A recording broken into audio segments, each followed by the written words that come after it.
All right, so welcome back to Roardiobooks, a blind reading of a classic tale. We are moving away from Winnie the Pooh, doing a little bit more mature of reading tonight. As we're going to the first of the Sherlock Holmes stories. I have never read any of them, but going along with my ongoing pursuit of having the guy with an English degree actually read books, I feel like I should have a knowledge of the books that I purportedly got a degree in. So tonight we are going to be reading Arthur Conan Doyle's A Study in Scarlet. So let's knock out this touch portal just a little bit. There we go. We're in the wrong kind of hat. What's wrong with my hat? It's a bowl. Listen, Glorp. It's supposed to be a bowler hat. I'm not an artist, and I am certainly not a. Excuse me one second. I am also not a. What do you call it? Excuse me. What do they call a hat person? It's not a detective hat. I'm not Sherlock. Also, why is the book a little off to the side? Does that matter? I don't think it does. I think it'll be fine.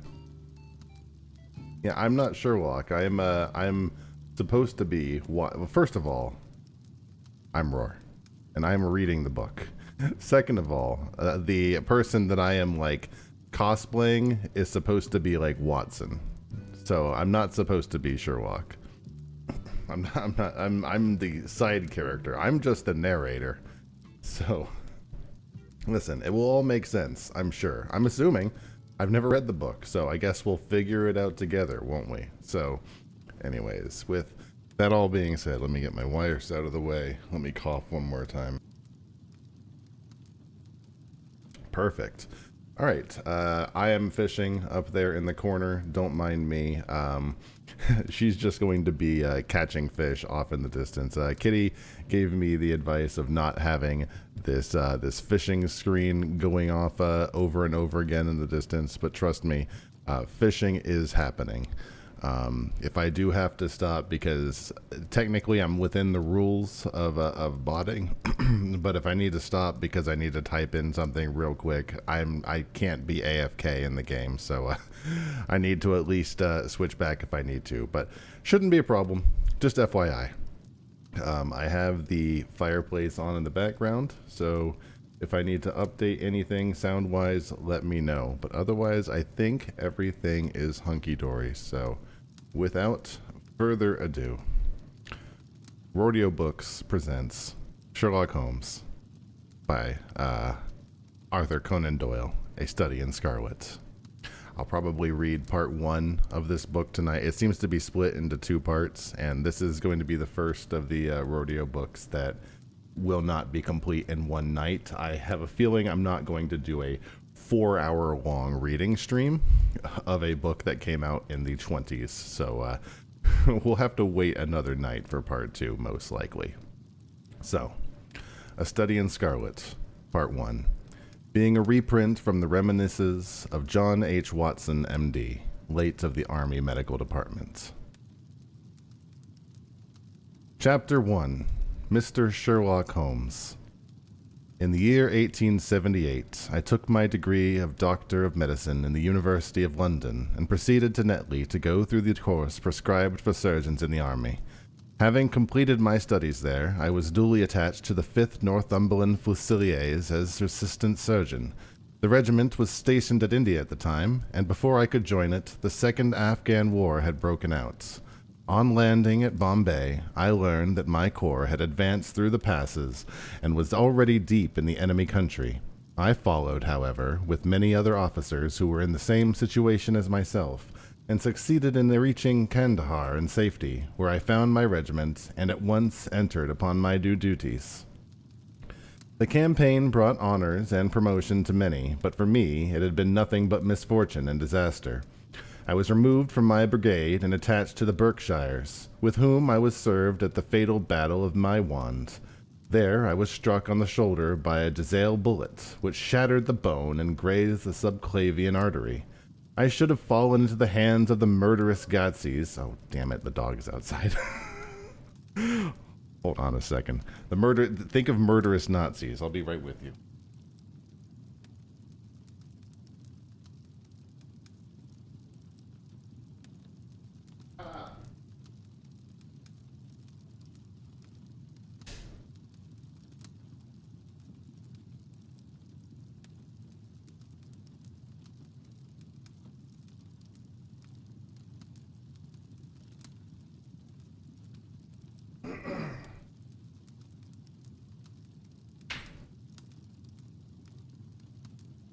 I did all that with my mind.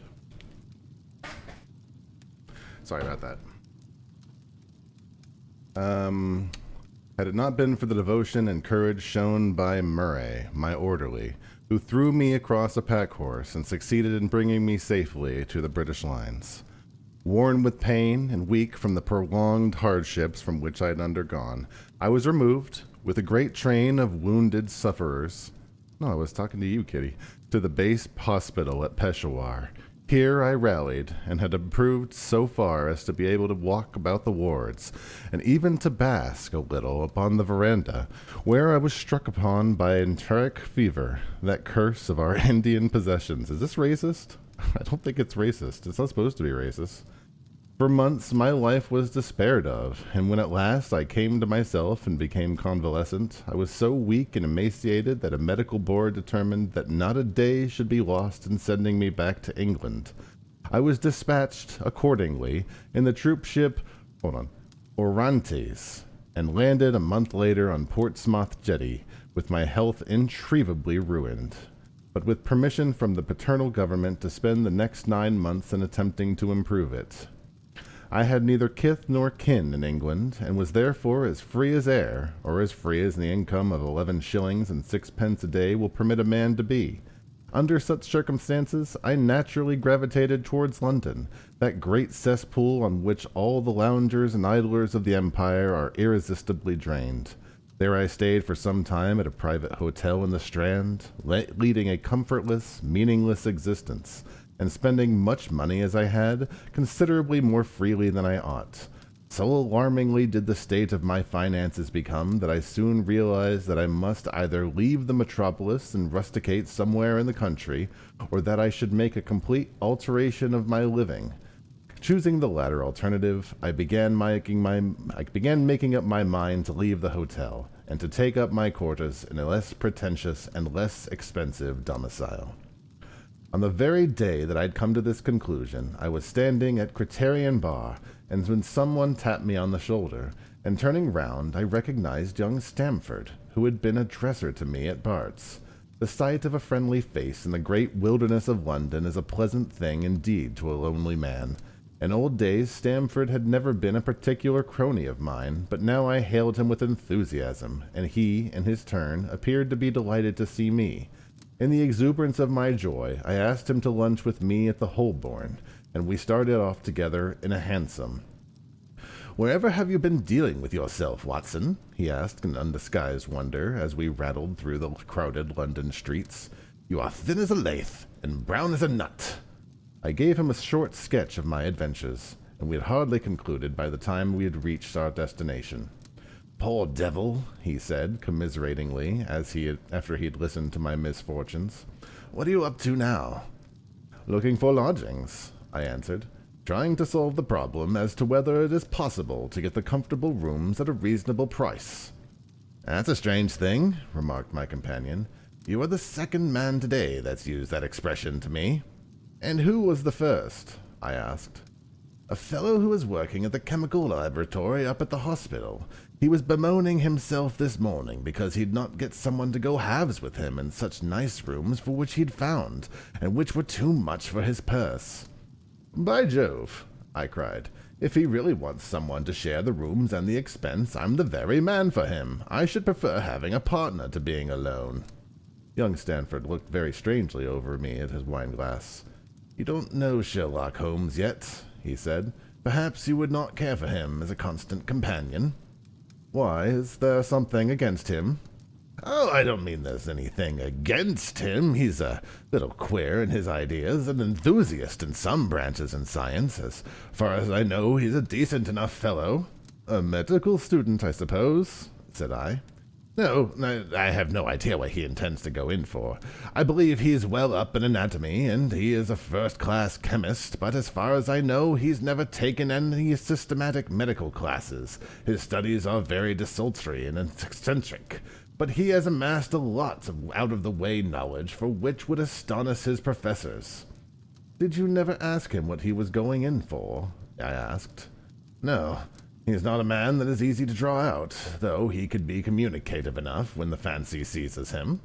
He's not gossiping, they're just talking over a beer.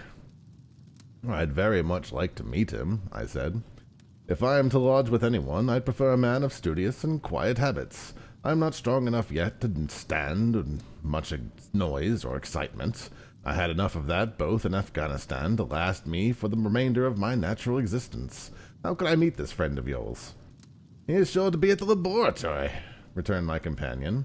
He either avoids the place for weeks, or else he works there from morning to night. If we like, we shall drive there around together after luncheon. Certainly, I answered, and the conversation drifted away into other channels. As we made our way to the hospital after leaving the Holborn, Stamford gave me a few more particulars about this gentleman whom I proposed to take as a fellow lodger. You mustn't blame me if you don't get on with him, he said. I know nothing more of him than I learned from meeting him occasionally in the laboratory. You proposed this arrangement, so you must not hold me responsible. If we don't get on with it, it'll be easy to part company, I asked. It seems to me, Stamford, I added, looking hard at my companion, that do you have some reason for washing your hands of this matter? Is this fellow's temper so formidable, or what is it? Don't be so mealy-mouthed about it. It is not easy to express the inexpressible, he answered with a laugh. Holmes is a little too scientific for my taste.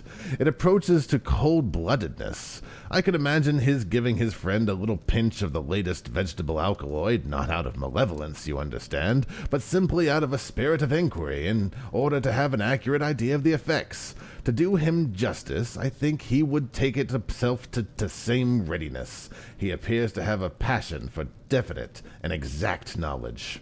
Very right, too. Yes, but it could be pushed to excess. When it comes to beating the subjects in the dissecting room with a stick, it is certainly taking rather the bizarre shape. Beating the subjects? Yes, to verify how far bruises can be produced after death. I saw him at it with my own eyes. And yet you say he's not a medical student? No, heavens know what the objects of his studies are, but here we are, and you must form your own impressions about him. As he spoke, we turned down a narrow lane and passed through a small side door, which opened into the wing of a great hospital. It was familiar ground to me, and I needed no guiding as we ascended the black stone staircase and made our way down the long corridor with its vista of whitewashed wall and dun-colored doors. Near the further end, low-arched passage branched away from it and led to the chemical laboratory. This was a lofty chamber, lined and littered with countless bottles. Broad, low tables were scattered about, bristled with retorts, test tubes, and little Bunsen burners with their blue, flickering flames. There was only one other student in the room, who was bending over a distant table, absorbed in his work. At the sound of our steps, he glanced round and sprang to his feet with a cry of pleasure. "I've found it! I've found it!" he shouted to my companion, running towards us with a test tube in his hand. "I have found a reagent which is precipitated by hemoglobin, and by nothing else." Had he discovered a gold mine, greater delight could not have shone upon his features. "Dr. Watson, Mr. Sherlock Holmes," said Stamford, introducing us. "How are you?" he said cordially, gripping my hand with a strength for which I had hardly given him credit. "You have been in Afghanistan, I perceive." "How on earth did you know that?" I asked in astonishment. "Oh, never mind," he said, chuckling to himself. "The question now is about hemoglobin. No doubt you see the significance of this discovery of mine." "It is interesting, chemically, no doubt," I answered. "But practically, why, man, it is the most practical, medical, legal discovery for years. Don't you see that it gives us an infallible test for bloodstains? Come over here now." He seized me by the clove sleeve in his eagerness and drew me over to the table for which he'd been working. "Let us have some fresh blood," he said, digging a large bodkin into his finger and drawing the resulting drop of blood into a chemical pipette. "Now, I add this small quantity of blood to a liter of water. You perceive that the resulting mixture has the appearance of pure water. The proportion of blood cannot be more than 1 in a million. I have no doubt, however, that we will be able to obtain the characteristic reaction." As he spoke, he threw into the vessel a few white crystals, and he added into it as well a few drops of a transparent fluid. In an instant, the contents assumed a dull mahogany color, and a brownish dust was precipitated to the bottom of the jar. "Ha ha!" he cried, clapping his hands and looking as delighted as a child with a new toy. "What do you think of that?" "It seems to be a very delicate test," I remarked. "Beautiful, beautiful! The old Guicum test was very clumsy and uncertain, for so it is the microscopic examination for blood corpuscles. The latter is valueless if the stains are a few hours old. Now this appears to act as well whether the blood is old or new. Had this test been invented, there are hundreds of men now walking the earth who would long ago have paid the penalty of their crimes." "Indeed," I murmured. "Criminal cases are continually hinging upon that one point. A man is suspected of a crime months, perhaps, after it has been committed. His linen or clothes are examined, and brownish stain discovered upon them. Are they blood stains, or mud stains, or rust stains, or fruit stains, or what are they? That is a question which has puzzled many an expert. And why? Because there is no reliable test. Now we have the Sherlock Holmes test, and there will no longer be any difficulty." His eyes fairly glittered as he spoke, and he put his hand up over his heart and bowed as if to some applauding crowd conjured up by his imagination. "You ought to be congratulated," I remarked, considerably surprised at his enthusiasm. "There was the case of von Bischoff at Frankfurt last year. He would certainly have been hung had this test been in existence. And then there's Mason at Bradford, and the notorious Muller, and Lefebvre of Montpellier, and Sampson of New Orleans. It could name a score of cases in which this would have been decisive." "You seem to be a walking calendar of crime," said Stamford with a laugh. "You might start a paper on those lines. Start it the Police News of the Past." "Very interesting reading it might be made, too," remarked Sherlock Holmes, sticking a small piece of plaster over the prick on his finger. "I have to be careful," he continued, turning to me with a smile, "for I dabble with poisons a great deal." He held out his hand as he spoke, and I noticed that it was mottled over with similar pieces of plaster and discolored with strong acids. "We came here on business," said Stamford, sitting down on a high three-legged stool and pushing another one in my direction with his foot.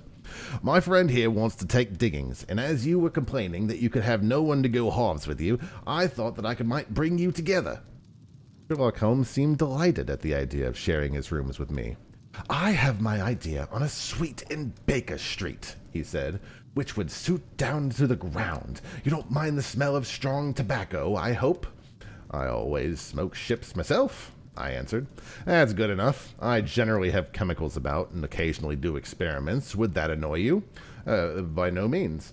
Let me see. What are my other shortcomings? I get into the dumps at times and don't open my mouth for days at end. You must not think I'm sulky when I do that. Just leave me alone and I'll be all right. What have you to confess now? It's just as well for two fellows to know the worst of one another before they begin to live together." I laughed at this cross-examination. "I keep a bullpup," I said, "and I object to rows because my nerves are shaken, and I get up to all sorts of ungodly hours, and I am extremely lazy. I have another set of vices when I'm well, but those are the principal ones at present." Do you include violin playing in your category of rows?" he asked anxiously. It depends on the player," I answered.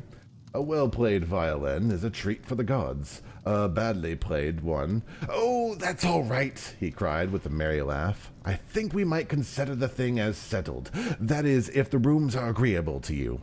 When shall we see them? Call for me around at noon tomorrow, and then we'll go together and settle everything, he answered. All right, noon exactly, said I, shaking his hand. We left him working among his chemicals, and we walked together towards the hotel. By the way, I asked suddenly, stopping and turning upon Stamford, how the deuce did he know that I'd come from Afghanistan? My companion smiled an enigmatic smile. That's just his little peculiarity, he said.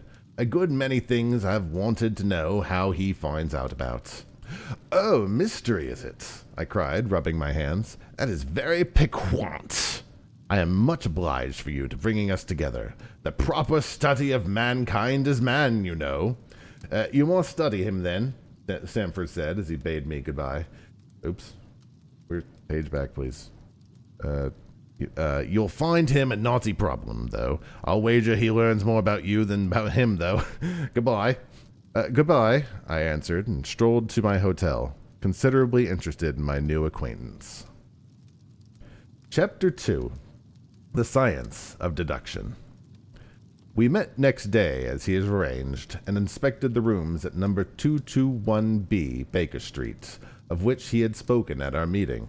They consisted of a couple of comfortable bedrooms and a single large, airy sitting room, cheerfully furnished and illuminated by 2 broad windows. So desirable in every way were the apartments, and so moderate did the terms seem when divided between us, that the bargain was concluded upon the spot, and we at once entered into possession. That very evening I moved my things round from the hotel, and on the following morning Sherlock followed me with several boxes and portmanteaus. For a day or two we were busily employed in unpacking and laying out our property to our best advantage. That done, we gradually began to settle down and to accommodate ourselves to our new surroundings. Holmes was certainly not a man to live with. Was not a difficult man to live with. He was quiet in his ways, and his habits were regular. It was rare for him to be up after 10 at night, and he had invariably breakfasted and gone out before I rose in the morning. Sometimes he spent his day at the chemical laboratory, sometimes in the dissecting rooms, and occasionally in long walks, which appeared to take him into the lowest parts of the city. Nothing could exceed his energy when the working fit was upon him, but now and again a reaction would seize him, and for days on end he would lie upon the sofa in the sitting room, hardly uttering a word or moving a muscle from morning to night. On these occasions I had noticed such a dreamy, vacant expression in his eyes that I might have suspected him of being addicted to some sort of narcotic, had it not been for his temperance and cleanliness of his whole life forbidden such a notion. As the weeks went by, my interest in him and my curiosity as to his aims in life gradually deepened and increased. His very person and appearance were such as to strike the attention of the most casual observer. In height, he was rather over 6 feet, and so excessively lean that he seemed to be considerably taller. His eyes were both sharp and piercing, save during those intervals of torpor which I had alluded, and his thin, hawk-like nose gave his whole expression an air of alertness and decision. His chin, too, had the prominence and squareness which mark a man of determination. His hands were invariably blotted with ink and stained with chemicals, yet he was possessed with extraordinary delicacy of touch, as I frequently had occasion to observe when I watched him manipulating his fragile philosophical instrument. The reader may set me down as a hopeless busybody when I confess how much this man stimulated my curiosity, and how often I endeavored to break through the reticence which he showed on all that concerned himself. Before pronouncing judgment, however, be it remembered how objectless was my life, and how little there was to engage my attention. My health forbade me from venturing out unless the weather was exceptionally genial, and I had no friends who would call upon me and break the monotony of my daily existence. Under those circumstances, I eagerly hailed the little mystery which hung about my companion, and spent much of my time endeavoring to unravel it. He was not studying medicine. He had himself, in a reply to that question, confirmed Stamford's opinion upon that point. Neither did he appear to have pursued any course of reading which might fit him for a degree of science or any other recognized portal which would give him an entrance into the learned world. Yet his zeal for certain studies was remarkable, and within eccentric limits his knowledge was so extraordinarily ample, and minute was his observations have fairly astounded me. Surely no man would work so hard or attain such precise information unless he had some definite end in view. Desultory readers are seldom remarkable for their exactness of their learning. No man burdens his mind with small matters unless he has some very good reason for doing so. His ignorance was as remarkable as his knowledge. Of contemporary literature, philosophy, and politics he seemed to know next to nothing. Upon my quoting Thomas Carlyle, he inquired in the most naivest way whom he might be and what he had done. My surprise reached a climax, however, when he found incidentally that he was ignorant of the Copernican theory and the composition of the solar system. That any civilized human being in the 19th century should not be aware that the earth traveled round the sun appeared to be such an extraordinary fact that I could hardly realize it. "You appear to be astonished," he said, smiling at my expression of surprise. "Now that I do know it, I shall do my best to forget it." "To forget it?" "You see," he explained, "I consider that a man's brain originally is a little empty attic, and you have to stock it with such furniture as you choose. A fool takes all the lumber in every sort that he comes across, so that the knowledge which he might be useful to him gets crowded out, or at best is jumbled up with a lot of other things, so that it has a difficulty in laying his hands upon it. Now the skillful workman is very careful indeed about what he puts upon his brain attic. He will have nothing but the tools in which help him in doing his work, but of those he has a large assortment, and all in the most perfect order. It is a mistake to think that the little room has elastic walls and can distend to any extent.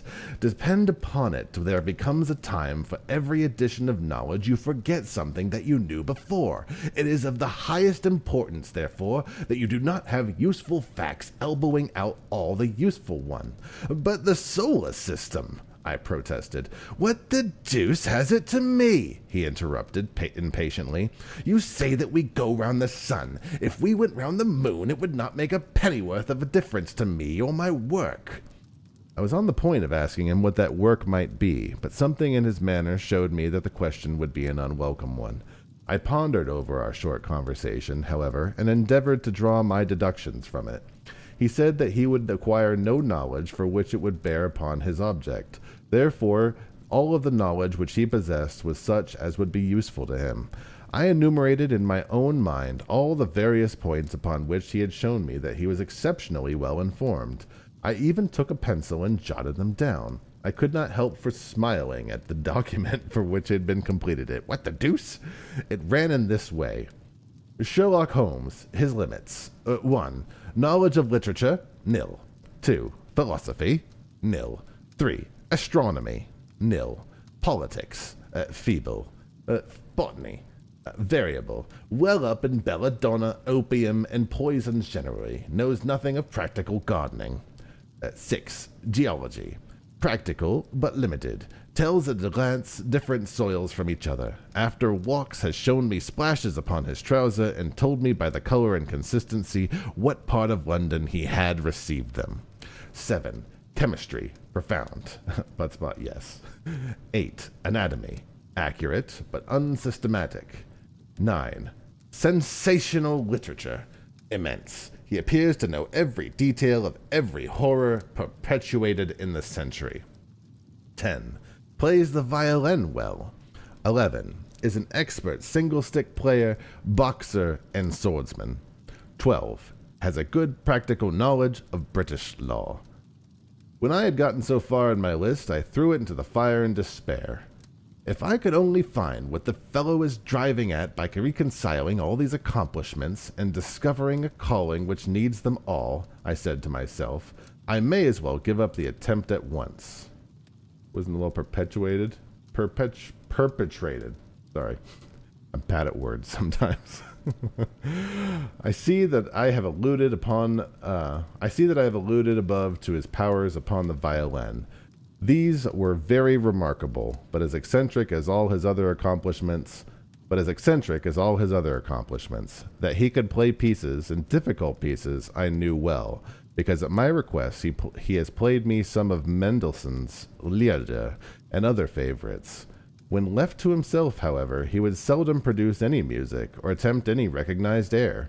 Leaning back in his armchair of an evening, he would close his eyes and scrape carelessly at the fiddle which was thrown across his knee.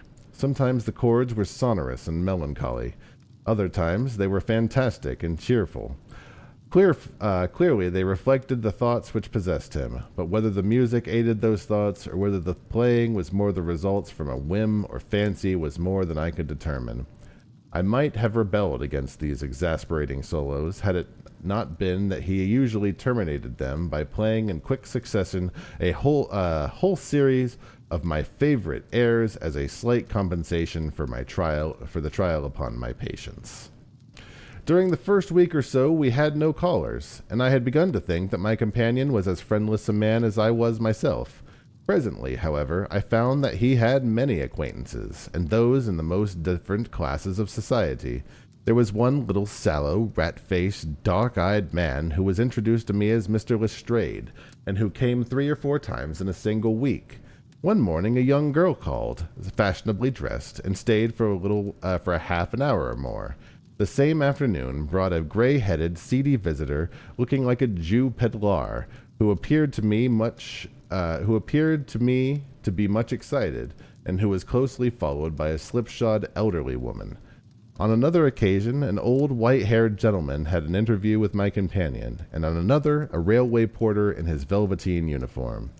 When any of these nondescript individuals put in an appearance, Sherlock Holmes used to beg for the use of the sitting-room, and I would retire to my bedroom. He always apologized to me for putting me to this inconvenience. "I have to use this room as my place of business," he said, "and these people are my clients." Again, I had the opportunity of asking him a point-blank question, and again my delicacy prevented me from forcing another man to confide in me. I imagined at the time that he had some strong reason for not alluding to it, but he soon dispelled the idea by coming round to the subject of his own accord.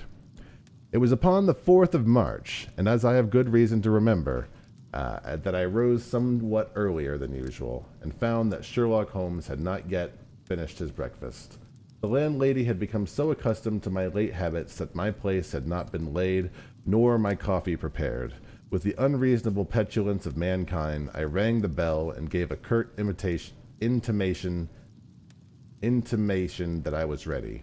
Then I picked up a magazine from the table and attempted to while away the time with it, while my companion munched silently at his toast. Once one of the articles had a pencil mark at the heading, and I naturally began to run my eye through it. Its somewhat ambitious title was The Book of Life, and it had attempted to show how much an observant man might learn by an accurate and systematic examination of all that came in his way. It struck me as being a remarkable mixture of shrewdness and of absurdity. The reasoning was close and intense, but the deductions appeared to me to be far-fetched and exaggerated. The writer claimed by a momentary expression, a twitch of the muscle, or a glance of the eye, to fathom a man's inmost thoughts. Deceit, according to him, was an impossibility in this case of one trained to observation and analysis. His conclusions were as infallible as so many propositions of Euclid. So startling would his results appear to the uninitiated, that until they learned the processes by which he had arrived at them, they might well consider him to be a necromancer. From a drop of... Who is this? From a drop of water, said the writer, a logician... I think this is Sherlock. From a drop of water, said the writer, a logician could infer the possibility of an Atlantic or a Niagara without having seen or heard one or the other. So all life is a great chain, the nature of which has known whenever we are shown a single link of it. Like all the other arts, the science of deduction and analysis is one which can only be acquired by long and patient study, nor is life long enough to allow any mortal to attain the highest possible perfection in it. Before turning to these mortal and mental aspects of the matter which present the greatest difficulties, let the inquirer begin by mastering more elementary problems. Let him, on meeting a fellow mortal, learn at a glance to distinguish the history of man and the trade or profession to which he belongs. Puerile as such exercise might seem, it sharpens the faculties of observation and teaches one where to look and where to look for. By a man's fingernails, by his coat sleeve, by his boots, by his trouser knees, by the callosities of his forefinger and thumb, by his expression, by his shirt cuffs, by each of these things a man's calling is plainly revealed. That all united should fail to enlighten the competent inquirer in any case is almost inconceivable. What effable twaddle! What ineffable twaddle! I cried, slapping the magazine down on the table. I have never read such rubbish in my life. What is it? Oh wait, that was the writer of the magazine. Never mind. What is it? Asked Sherlock Holmes. Why, this article, I said, pointing at it with my egg spoon as I sat down to my breakfast. I see that you've read it, since you've clearly marked it. I don't deny that it's smartly written. It irritates me, though. It is evidently the theory of some armchair lounger who evolves all of the neat little paradoxes in the seclusion of his own study. It is not practical. I'd like to see him clapped down in third-class carriage on the Underground and asked to give the trades of all of his fellow travelers. I would lay 1,000 to 1 against him. You'd lose your money, Sherlock Holmes remarked calmly. As for the article, I wrote it myself. You? Yes, and I have a turn both for observation and for deduction. Good, I gave him the right voice then. The theories for which you've expressed there, and which appear to you to be so chimerical, are really extremely practical. So practical that I depend upon them for my bread and cheese. And how? I asked involuntarily. Well, I have a trade of my own. I suppose I'm the only one in the world. I'm a consulting detective, if you can understand what that is. Here in London, we have a lot of government detectives and lots of private ones. When these fellows are at fault, they come to me, and I manage to put them on the right scent. They lay all the evidence before me, and I am generally able, by the help of my knowledge and history of crime, to set them straight. There is a strong family resemblance about misdeeds, and if you have all the details of 1,000 at your finger ends, it is odd if you can't unravel the 1,001st. Lestrade is a well-known detective. He got himself into a fog over a forgery case, and that's what brought him here. And the other people? They are mostly sent by private inquiry agencies. They're all people who are in trouble with something, and they want a little enlightening. I listen to their stories, they listen to my comments, and then I pocket my fee. But do you mean to say, I said, that without leaving your room you can unravel some knots, which other men can make nothing of, although they have seen every detail for themselves?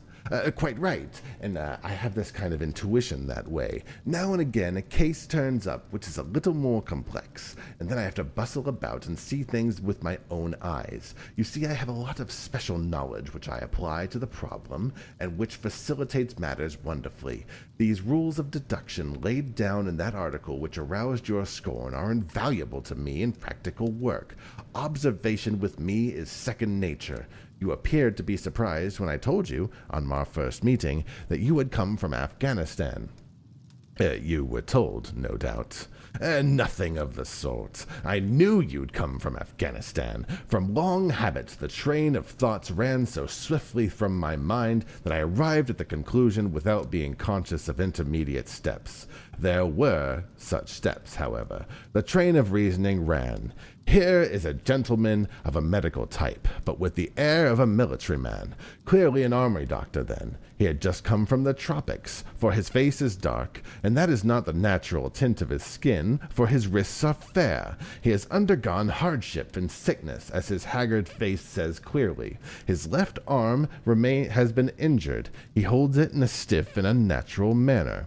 Where in the tropics could an English army doctor have seen such hardship and gotten his arm wounded? Clearly, in Afghanistan. The whole train of thought did not occupy a second, and then I remarked where you came from Afghanistan, and you were astonished. It was simple enough as you explain it, I said simply. You remind me of Edgar Allan Poe's Dupin. I had no idea that such individuals did exist outside of stories. Sherlock Holmes rose and lit his pipe. "No doubt that you are complimenting me and comparing me to Dupin," he observed. "Now, in my opinion, Dupin was a very inferior fellow. That trick of his of breaking into his friend's thought with an apropos remark after a quarter of an hour's silence is really very showy and superficial. He had some analytical genius, no doubt, but he was by no means such a phenomenon as Poe appeared him to imagine."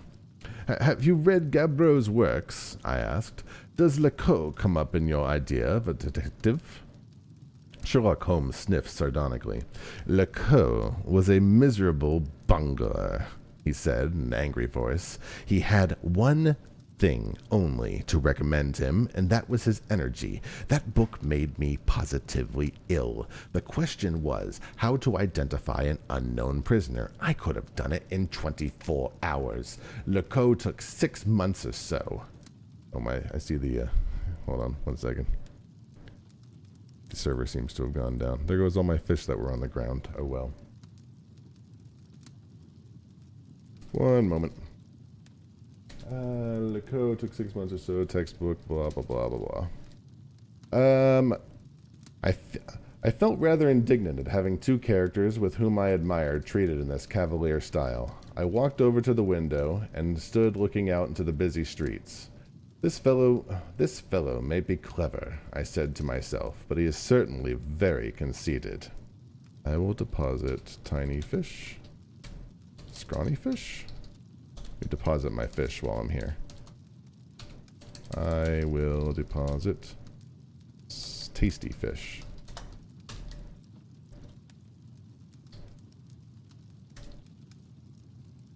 All tasty fish, all scrawny fish.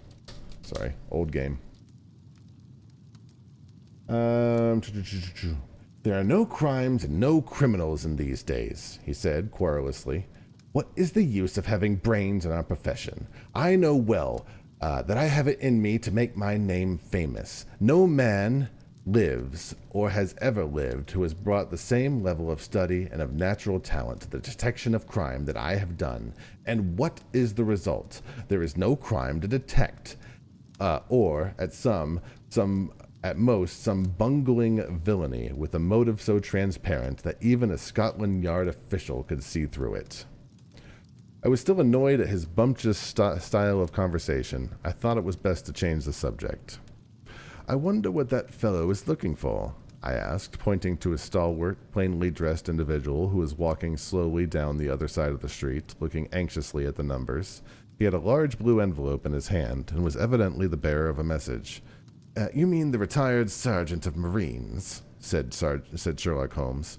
"Brag and bounce," thought I to myself. "He knows that I cannot verify his guess."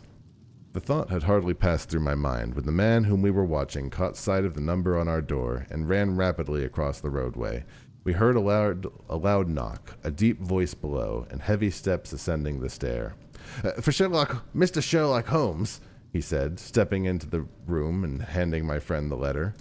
Here was an opportunity for taking the conceit out of him. He little thought of this when he made that random shot. "May I ask, my lad," I said in the blandest voice, "what your trade might be?" "Commissionaire, sir," he said gruffly. "Uniform away for repairs." "And you were?" I asked, with a slightly malicious glance at my companion. Sergeant, sir, Royal Marine Light Infantry, sir. No answer?" "Right, sir." He clicked his heels together, raised his hand in a salute, and he was gone. So Sherlock Holmes was right. He tried to take the wind out of his sails, but nope, he was right. Chapter 3. I'm going to take a big drink of coffee.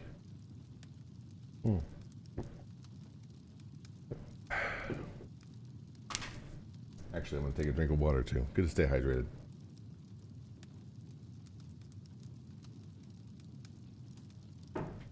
All right. Chapter 3. The Lauriston Gardens Mystery. I confess that I was considerably startled by this fresh proof of the practical nature of my companion's theories. The respect for his powers of analysis increased wondrously. There still remained some lurking suspicion in my mind, however, that the whole thing was a prearranged episode intended to dazzle me.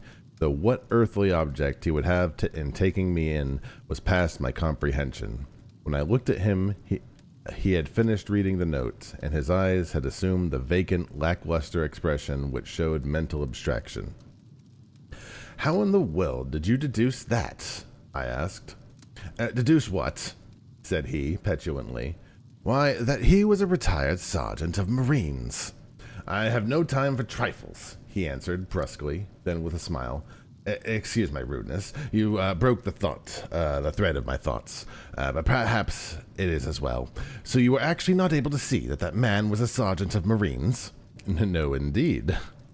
"It was easier to know it than to explain why I knew it. If you were asked to prove that 2 and 2 made 4, you might find some difficulty, and yet you are quite sure of the fact. Even across the street, I could see the great blue anchor tattooed on the back of the man's hand. That smacked of the sea. He had a military carriage, however, and regulation side whiskers. There we have the Marine. He was a man with some sort of self-importance and a certain air of command. You must have observed the way in which he held his head and swung his cane. A steady, respectable, middle-aged man, too, on the face of him. All facts which led me to believe that he'd been a sergeant." "Wonderful!" I ejaculated. "Commonplace," said Holmes, though I thought from his expression that he was pleased by my evident surprise and admiration. "I said just now that there were no criminals. It appears that I was wrong. Look at this!" He threw over to me the note which the commissionaire had brought. "Why," I cried as I cast my eye over it, "this is terrible." "It does seem a little out of the common," he remarked calmly. "Would you mind reading it to me aloud?" This is the letter I read to him. "My dear Sherlock Holmes, there has been a bad business during the night at 3 Lauriston Gardens off of Brixton Road. Our man on the beat saw a light there about 2 in the morning, and as the house was an empty one, suspected that something was amiss. He found the door open, and in the front room, there is bare of furniture, discovered the body of a gentleman, well dressed and having cards in the pocket bearing the name of Enoch J. Drebber, Cleveland, Ohio, USA. There had been no robbery, nor is there any evidence as to how the man met his death. There are marks of blood in the room, but there is no wound upon the person. We are at loss as to how he came into the empty house. Indeed, the whole affair is a puzzler. If you can come round to the house any time before 12, you will find me there.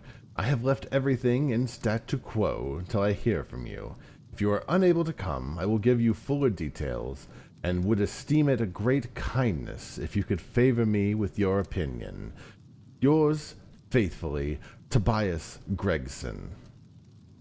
Gregson is the smartest of the Scotland Yarders," my friend remarked. "He and Lestrade are the pick of the bad lot. They are both quick and energetic, but conventional, shockingly so. They have their knives into one another, too. They are as jealous as a pair of professional beauties. I will have some fun over this case if they are both put upon the scent." I was amazed at the calm way in which he rippled on. Surely there is not a moment to be lost," I cried. "Shall I go order you a cab?" "I'm not sure about whether I shall go. I am the most incurable lazy devil that stood in shoe leather. That is, when the fit is on me, I can be spry enough at times." "Why, there is just as chance as you've been longing for." "My dear fellow, what does it matter to me? Supposing I unravel the whole affair, you may be sure that Gregson, Lestrade & Co. will pocket all the credit. That comes as being an unofficial personage." "But he begs you to help him." "Yes, he knows that I am his superior, and acknowledges it to me, but he would cut his tongue out before he would own it to any third person. However, we might as well go and have a look. I shall work it out on my own hook. I shall have a laugh at them, if have nothing else. Come on." He hustled on his overcoat and bustled about in a way that showed that an energetic fit had superseded the apathetic one. "Get your hat," he said. You wish me to come?" "Yes, if you have nothing better to do." A moment later, we were both in a hansom, driving furiously for Brixton Road. It was a foggy, cloudy morning, and a dun-colored veil hung over the housetops, looking like the reflection of the mud-colored streets below. My companion was in the best of spirits, and prattled away about Cremona fiddles and the difference between a Stradivarius and an Amati. As for myself, I was silent, for the dull weather and the melancholy business upon which we were engaged oppressed my spirits. You don't seem to give the matter much. You don't seem to have given the matter much. You don't seem to give much thought to the matter in hand, I said at last, interrupting Holmes' musical disquisition. No data yet, he answered. It is a capital mistake to theorize before you have all the evidence. It biases the judgment. You shall have your data soon, I remarked, pointing with my finger. This is the Brixton Road, and that is the house, if I'm not very mistaken. So it is. Stop, driver, stop. We were still 100 yards or so from it, but he insisted upon our alighting, and we very soon finished our journey upon foot. Number 3, Lauriston Gardens, wore an ill-omened and minatory look. It was one of 4 which stood back some little way from the street, 2 being occupied and 2 being empty. The latter looked upon 3 tiers of vacant, melancholy windows, which were blank and dreary, save that here and there a "To Let" card had developed like a cataract upon the bleared panes. A small garden, sprinkled over with a scattered eruption of sickly plants, separated each of these houses from the street, and was traversed by a narrow pathway, yellowish in color, and consisting apparently of a mixture of clay and of gravel. The whole place was very sloppy from the rain which had fallen through the night. The garden was bounded by a 3-foot brick wall with a fringe of wood rails upon the top, and against this wall was leaning a stalwart police constable, surrounded by a small knot of loafers, which craned their necks and strained their eyes in the vain hope of catching some glimpse of the proceedings within. I had imagined that Sherlock Holmes would at once have hurried into the house and have plunged into the study of the mystery. Nothing appeared to be further from his intention. With an air of nonchalance which, upon the circumstances, seemed to me to border upon affectation, he lounged up and down the pavement, and gazed vacantly at the ground, the sky, the opposite houses, and the line of railings. Having finished his scrutiny, he proceeded slowly down the path, or rather down the fringe of grass which flanked the path, keeping his eyes riveted on the ground. Twice he stopped, and once I saw him smile, and heard him utter an exclamation of satisfaction. There were many marks of footsteps upon the wet, clayey soil, but since the police had been coming and going over it, I was unable to see how my companion could hope to learn much from it at all. Still, I had had such extraordinary evidence of the quickness of his perceptive faculties that I had no doubt that he could see a great deal that was hidden from me. At the door of the house we were met by a tall, white-faced, flaxen man, with a notebook in his hand, who rushed forward and wrung my companion's hand with effusion. "It is indeed kind for you to come," he said. I have had everything left untouched." "Except that," my friend answered, pointing at the pathway. "If a herd of buffaloes had passed along there could not be a greater mess. No doubt, however, that you've drawn your own conclusions, Gregson, before you had permitted this." I have had so much to do inside the house," the detective said evasively. My colleague, Mr. Lestrade, is here. I had relied upon him to look after this." Holmes glanced at me and raised his eyebrow sardonically. "With 2 such men as yourself and Lestrade upon the ground, there will not be much for a third party to find out," he said.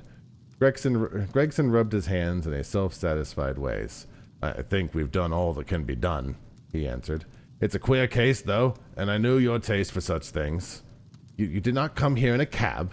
asked Sherlock Holmes. "No, sir." "Nor Lestrade?" "No, sir." "Then let us go and look at the room."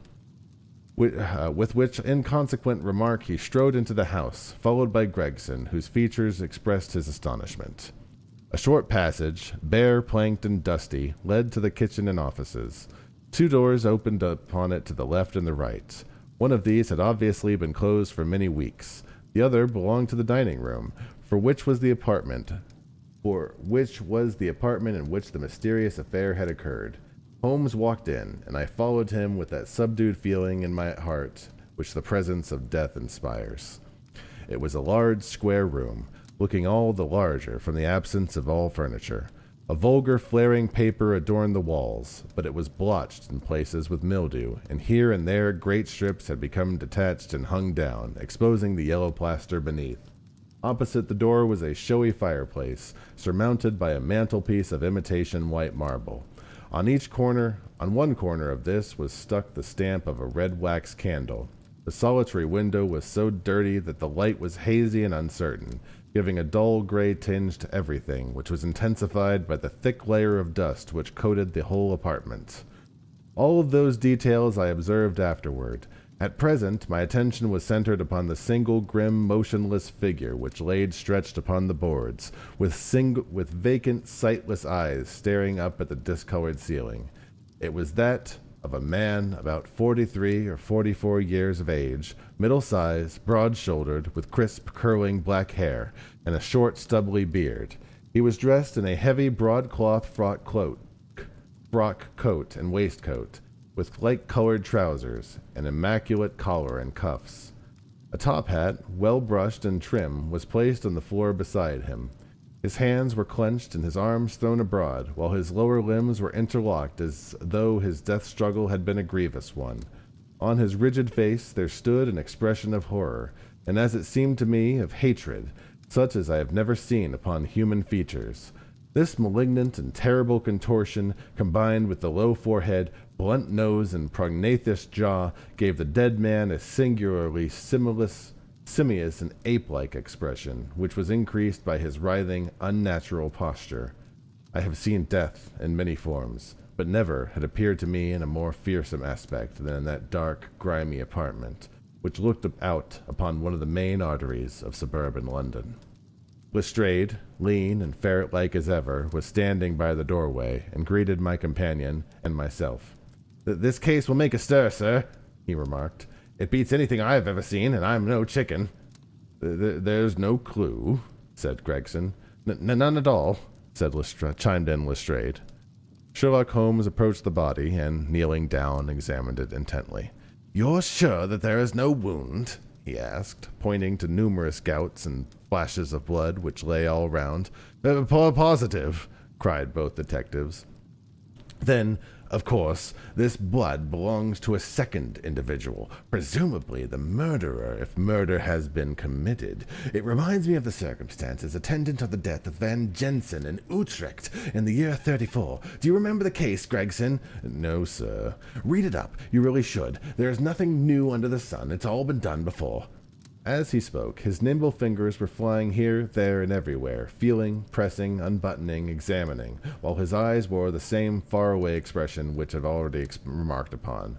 So swiftly was the examination made that one would hardly have guessed the minuteness for which it was conducted. Finally, he sniffed the dead man's lips, and then glanced at the soles of the patent leather boots. "Has he not been moved at all?" he asked. "No more than was necessary for the purposes of our examination."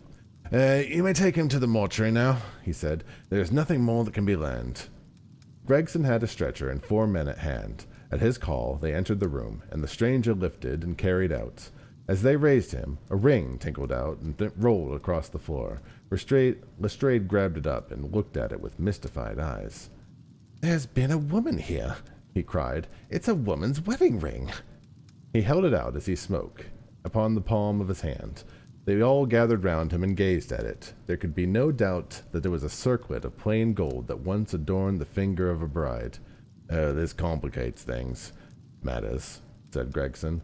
"Heaven knows they were complicated enough before." "You're sure it doesn't simplify them?" observed Holmes. "There's nothing to be learned by staring at it. What did you find in his pockets?" "We have it all here," said Gregson, pointing to the litter of objects upon the bottom steps of the stairs. "A gold watch, number 97163, by Broad of London. Gold Albert chain, very heavy and solid. Gold chain with Masonic device. Gold pin, bulldog's head with rubies as eyes. Russian leather card case with cards of Enoch J. Drebber of Cleveland, corresponding with AGD of the linen. No purse, but loose money to the extent of £7.13. Pocket edition of Boccaccio's Decameron, with the name of Joseph Stangerson of the Pond of Flyleaf. 2 letters, one addressed to E. J. Drebber and one to Joseph Strangerson. At what address? American Exchange, Strand, to be left till called for. They were both upon the Gwyn Steamship Company, and refer to the sailing of their boats from Liverpool. It was clear from this unfortunate man that he was about to return to New York. Have you made any inquiries into this man, Strangerson? I did it at once, sir, said Gregerson. I had advertisements sent to all the newspapers, and one of my men had gone to the American Exchange, but he's not returned yet. Have you sent to Cleveland? We had telegraphed there this morning. How did you word your inquiries? We simply detailed the circumstances and said that we should be glad of any information which could help us. You did not ask for particulars on any point in which appeared to you to be crucial? I asked about Strangerson. Nothing else? Is there no circumstances on which this whole case appears to hinge? Will you not telegraph again? I have said all I have to say, said Gregson in an offended voice. Sherlock Holmes chuckled to himself, and appeared to be about to make some remark, when Lestrade, who had been in the front room while we were upholding this conversation in the hall, reappeared upon the scene, rubbing his hands in a pompous and self-satisfied manner. Mr. Gregson, he said, I have just made a discovery of the highest importance, and one which would be overlooked had I not made a careful examination of the walls. The little man's eyes sparkled as he spoke, and was evidently in a state of suppressed exultation at having scored a point against his colleague. Come here, he said. Come here, he said, bumbling back into the room, the atmosphere of which felt clearer since the removal of his ghastly inmate. Now stand here. He struck a match on his boot and held it up against the wall. Look at that, he said triumphantly. I have remarked that the paper had fallen away in parts. In this particular corner of the room, a large piece had peeled off, leaving a yellow square of coarse plastering. Across this bare space there was sprawled in blood-red letters a single word, Rach. What do you think of that? Cried the detective, with the air of a showman exhibiting a show. This was overlooked because it was in the darkest corner of the room, and no one thought of looking there. The murderer had written it with his or her own blood. See the smear which had trickled down the wall? That disposes the idea of suicide anyhow. Why was that corner chosen to write upon? I will tell you. See that candle on the mantelpiece? It was lit at the time, and if it was lit, this corner would be the brightest instead of the darkest portion of the wall. And what does it mean that you have... And what does it mean now that you have found it? Asked Gregson in an appreciatory voice.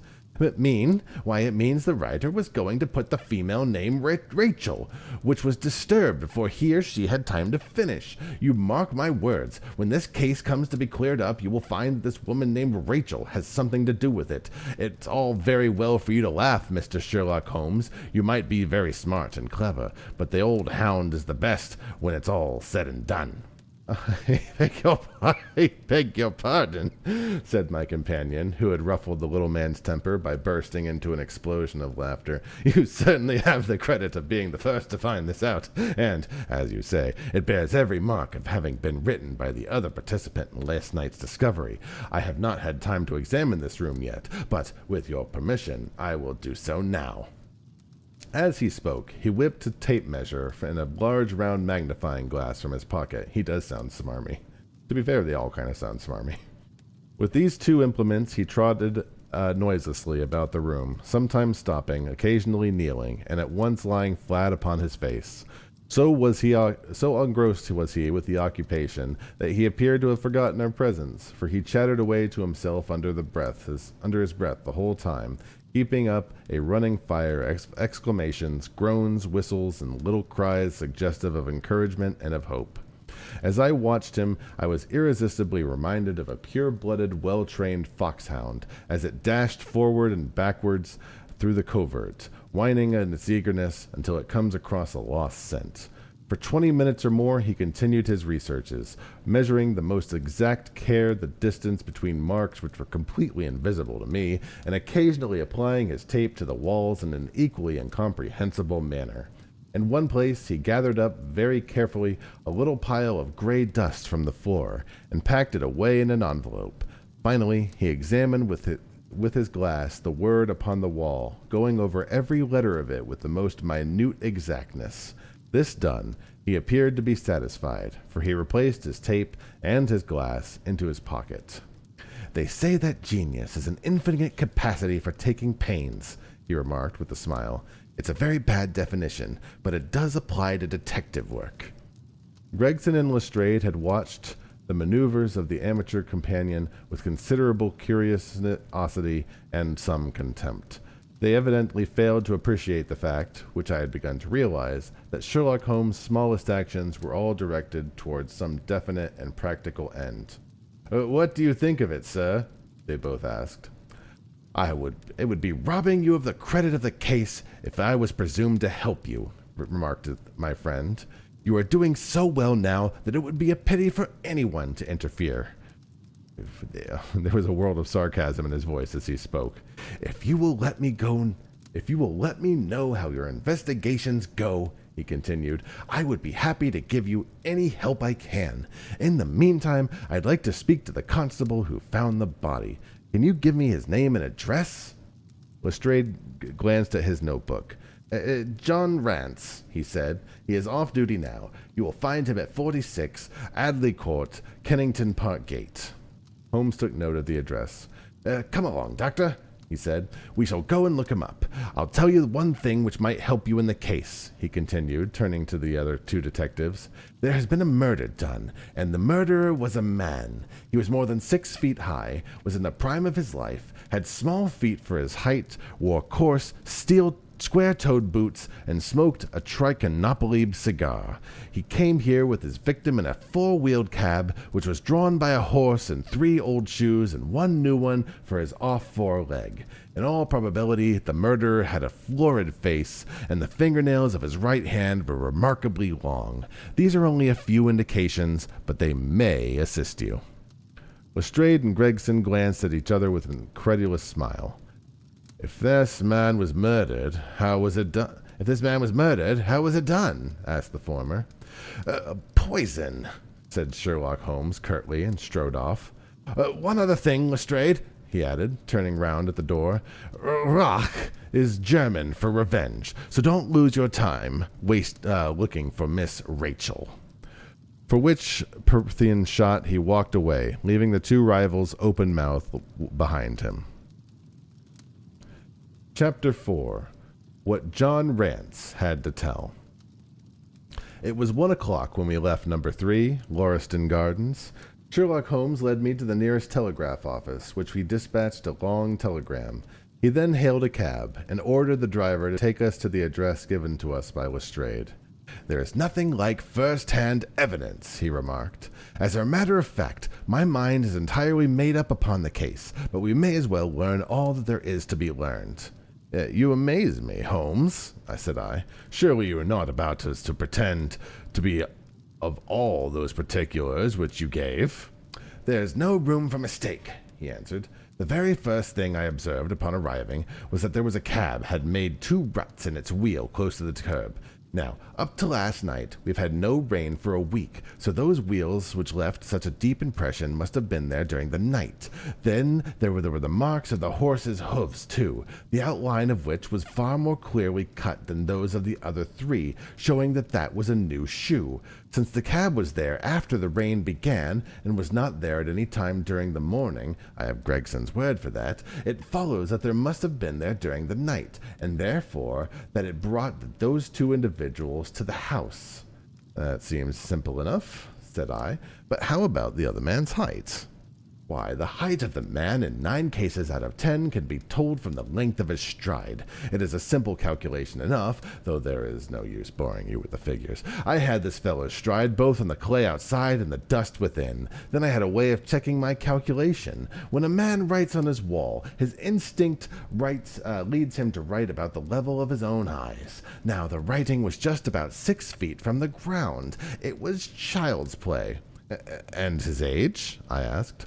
Well, if a man can stride 4.5 feet without the smallest effort, he can't quite be in the serene and yellow. That was the breadth of the puddle in the garden walk which he'd evidently walked around. Patent leather boots had gone round, and square-toed boots had hopped over. There's no mystery at all about it. I am simply applying to ordinary life a few of the precepts of observation and deduction which I advocated in that article. Is there anything else that puzzles you?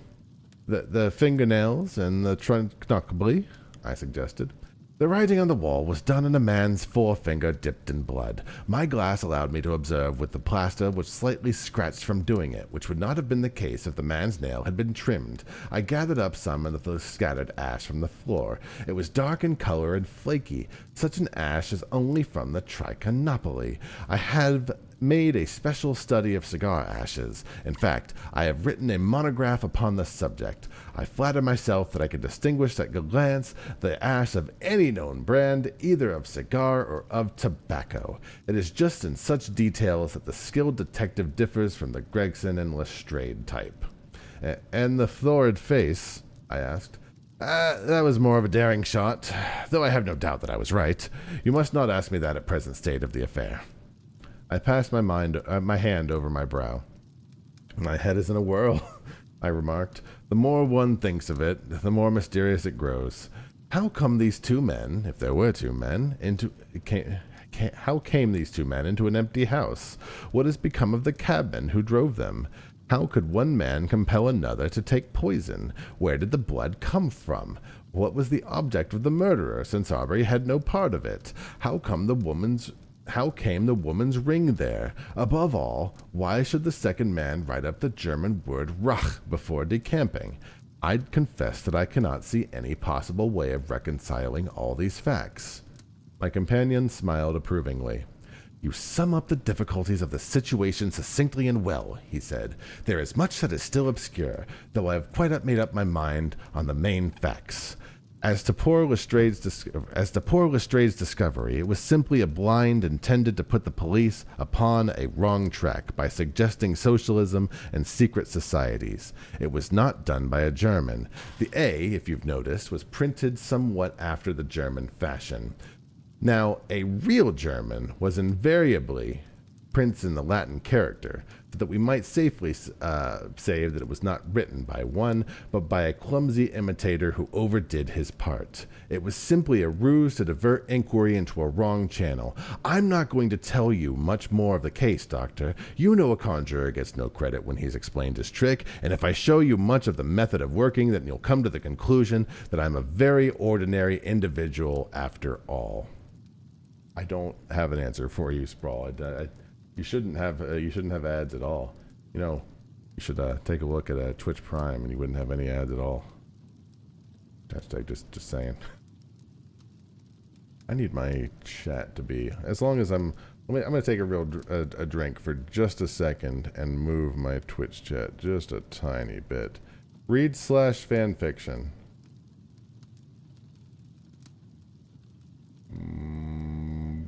Boop. There you go. I'm just going to throw that right over there so I can actually see things. So this one right here. Perfect. Get the fishing working. Perfect. I shall never do that, I answered. You have brought detection as near an exact science as will ever be brought into this world.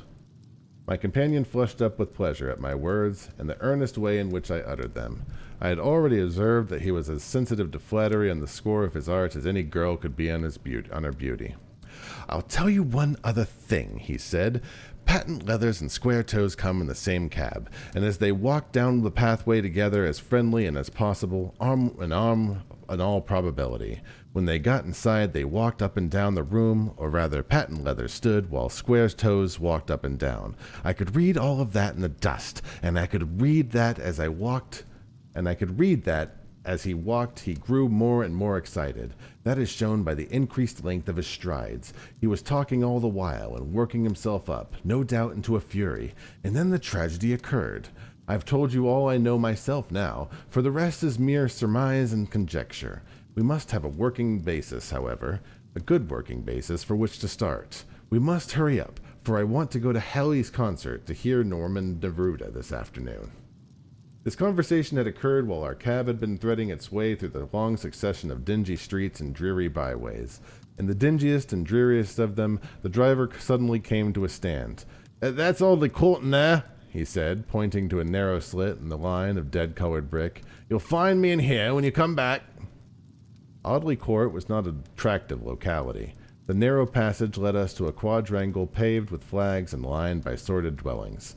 We picked our way among groups of dirty children and through lines of discolored linen until we came upon number 46, the door of which was decorated with a small slip of brass on which the name Rance was engraved.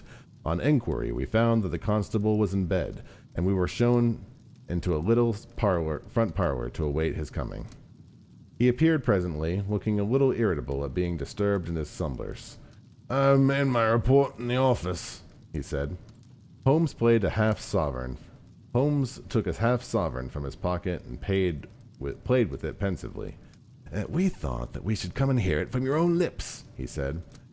"I shall be most happy to tell you anything I can," the constable answered, with his eyes upon the little golden disc. "Let us hear it all in your own way, how it occurred." Rance sat down on the horsehair sofa and knitted his brows as though determined not to omit anything in his narrative. "I'll tell you it from the beginning," he said. "My time is from 10 at night to 6 in the morning. At 11 there's a fight at the White Hart, but bar that, all was quiet enough on the beat. At 1 o'clock it began to rain, and I met Harry Murcher, him who at the Holland Grove beat, and we stood together at the corner of Henrietta Street a-talkin'. Presently, about a little while after, I thought I would take a look around and see that all was right on Brixton Road. It was precious dirty and lonely. Not a soul did I meet all the way down, though a cab or two went past me. I was a-strolling down, thinking about ourselves how uncommon handy a 4 gin hot might be, when suddenly the glint of light caught my eye in the window of that old house. Now, I knew that one of them 2 houses in Lauriston Gardens was empty on the account that of him that owns them won't have the drains seen to, though the very last tenant who lived in them died of typhoid fever. I was all knocked in a heap, and therefore seeing a light in the window, and I suspected as something was wrong. When I got to the door, you stopped, and you turned to the garden gate," my companion interrupted. "What did you do that for?" Rance gave a violent jump and stared at Sherlock Holmes with the utmost amazement upon his feature. "Why, it's true, sir," he said, "though how you came to know it, heaven only knows. You see, when I got to the door, it was so still and lonesome that I thought I'd be none the worse for someone with me. I ain't afeard of nothing for the side of the grave, but I thought that maybe it was him that died of typhoid, inspecting the drains that killed him. The thought gave me a kind of turn, and I walked back to the gate to see if I could see Murcher's lantern, but there weren't no sign of him nor of anything else. There was no one in the street. Not a living soul, sir, nor as much as a dog. And then I pulled myself together and went back and pushed the door open. All was quiet inside, so I went into the room where light was a-burning. There was a candle flickering on the mantelpiece, a red wax one, and by its light I saw— Yes, I know all that you saw. You walked round the room several times, and you knelt down by the body, and then you walked through and tried the kitchen door, and then— John Rance sprang to his feet with a frightened face and suspicion in his eyes. "Where was you hid to see all that?" he cried. "It seems to me that you know a great deal more than you should." Holmes laughed and threw a card across the table to the constable. "No, don't get arresting me for the murder," he said. "I am one of the hounds and not the wolf. Mr. Gregson or Mr. Lestrade will answer for that. Go on, though. What did you do next?" Rance resumed his seat, without, however, losing his mystified expression. "I went back to the gate and sounded my whistle. That brought Murcher and 2 more to the spot." Was the street empty then?" "Well, it was, as far as anybody that could be of any good goes." "What do you mean?" The constable's features broadened into a grin. "I've seen many a drunk old chap in my time," he said, "but never anyone so crying drunk as that cove. He was at the gate when I came out, a-leaning up agin the railings, and a-singing at the pitch of his lungs about Columbine's new-fangled banner or some such stuff. He couldn't stand, far less help." "What sort of man was he?" asked Sherlock Holmes. John Rance appeared to be somewhat irritated at this digression. He was an uncommon drunk sort of man, he said. He had found himself at the station if we hadn't been so took up. His face, his dress, didn't you notice them? Holmes broke in impatiently. I should think I did notice them, seeing that I should have to prop him up, me and Murcher between us. He was a long chap with a red face, the lower part muffled round. That will do, cried Holmes. What became of him? We'd enough to do without looking after him, the policeman said in a grieved voice. I'll wager he found himself home all right. How was he dressed? A brown overcoat. Had he a whip in his hand? A whip? No. He must have left it behind, muttered my companion. You didn't happen to see or hear a cab after that? No. Here's a half-sovereign for you, my companion said, standing up and taking his hat. I'm afraid, Rance, that you'll never rise in the force. That head of yours should be for use as well as ornament. You might have gained your sergeant's stripes last night.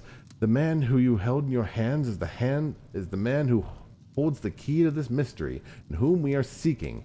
There is no use arguing about it now. I'll tell you that it is so. Come along, detective. We started off for the cab together, leaving our informant incredulous, but otherwise uncomfortable. That blundering fool, Holmes said bitterly as we drove back to our lodgings. Just to think of his having that uncomparable bit of good luck and not taking advantage of it. I'm in the dark still. It is true that the description of this man tallies with your idea of the second party in this mystery, but why should he come back to the house after leaving it? That is not the way of criminals. The ring, man, the ring! That is what he came back for. If we have no other way of catching him, we can always bait our line with the ring. I shall have him, Doctor. I'll lay you 2-to-1 that I'll have him. I must thank you for it all. I might not have gone but for you, and so have missed the finest study that I've ever come across. A study in Scarlet, eh? Oh, he said the thing. Why shouldn't we use a little art jargon? There's the scarlet thread of murder through it, the colorless skein of life, and our duty is to unravel it and isolate it and expose every inch of it. And now for lunch, and then for Norman Neruda. Her attack and her bowing are splendid. What's that little thing of Chopin she plays so magnificently?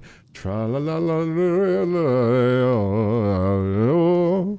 Leaning back in the cab, this amateur bloodhound caroled away like a lark while I meditated upon the many-sidedness of the human mind. Chapter 4. Our advertisement brings a visitor. Our morning's exertions had been too much for my weak health, and I was tired out in the afternoon. After Holmes' departure for the concert, I laid down upon the sofa and endeavored to get a couple hours' sleep. It was a useless attempt. My mind had been far too much excited for all that had occurred, and the strangest fancies and surmises crowded into it. Every time that I closed my eyes, I saw before me the distorted baboon countenance of that murdered man. So sinister was the impression with that face had produced upon me that I found it difficult to feel anything but gratitude for him who had removed its owner from the world. If ever human features bespoke vice of the most malignant type, they were certainly those of Enoch J. Drebber of Cleveland. Still, I recognized that justice must be done, and that the depravity of the victim was no condonement in the eyes of the law. The more I thought of it, the more extraordinary was my companion's hypothesis that the man had been poisoned, appear. I remembered how he had sniffed his lips, and had no doubt that he had detected something, which had given rise to the idea. Then again, if not poison, what had caused the man's death, since there was neither wound nor marks of strangulation? But, on the other hand, whose blood was that which lay so thickly upon the floor? There were no signs of a struggle, nor had the victim any weapon with which he might have been wounded into antagonist. As long as all these questions were unsolved, I felt that sleep would be no easy matter, either for Holmes or myself. His quiet, self-confident manner convinced me that he had already formed a theory which explained all the facts, though that it was I could not for an instant conjecture.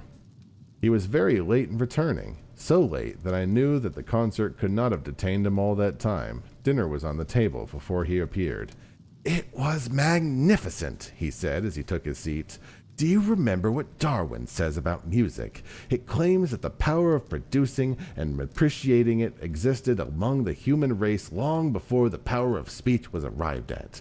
Perhaps that is why we are so subtly influenced by it. There are vague memories in the souls of which those mystery memories in which the world was in its childhood."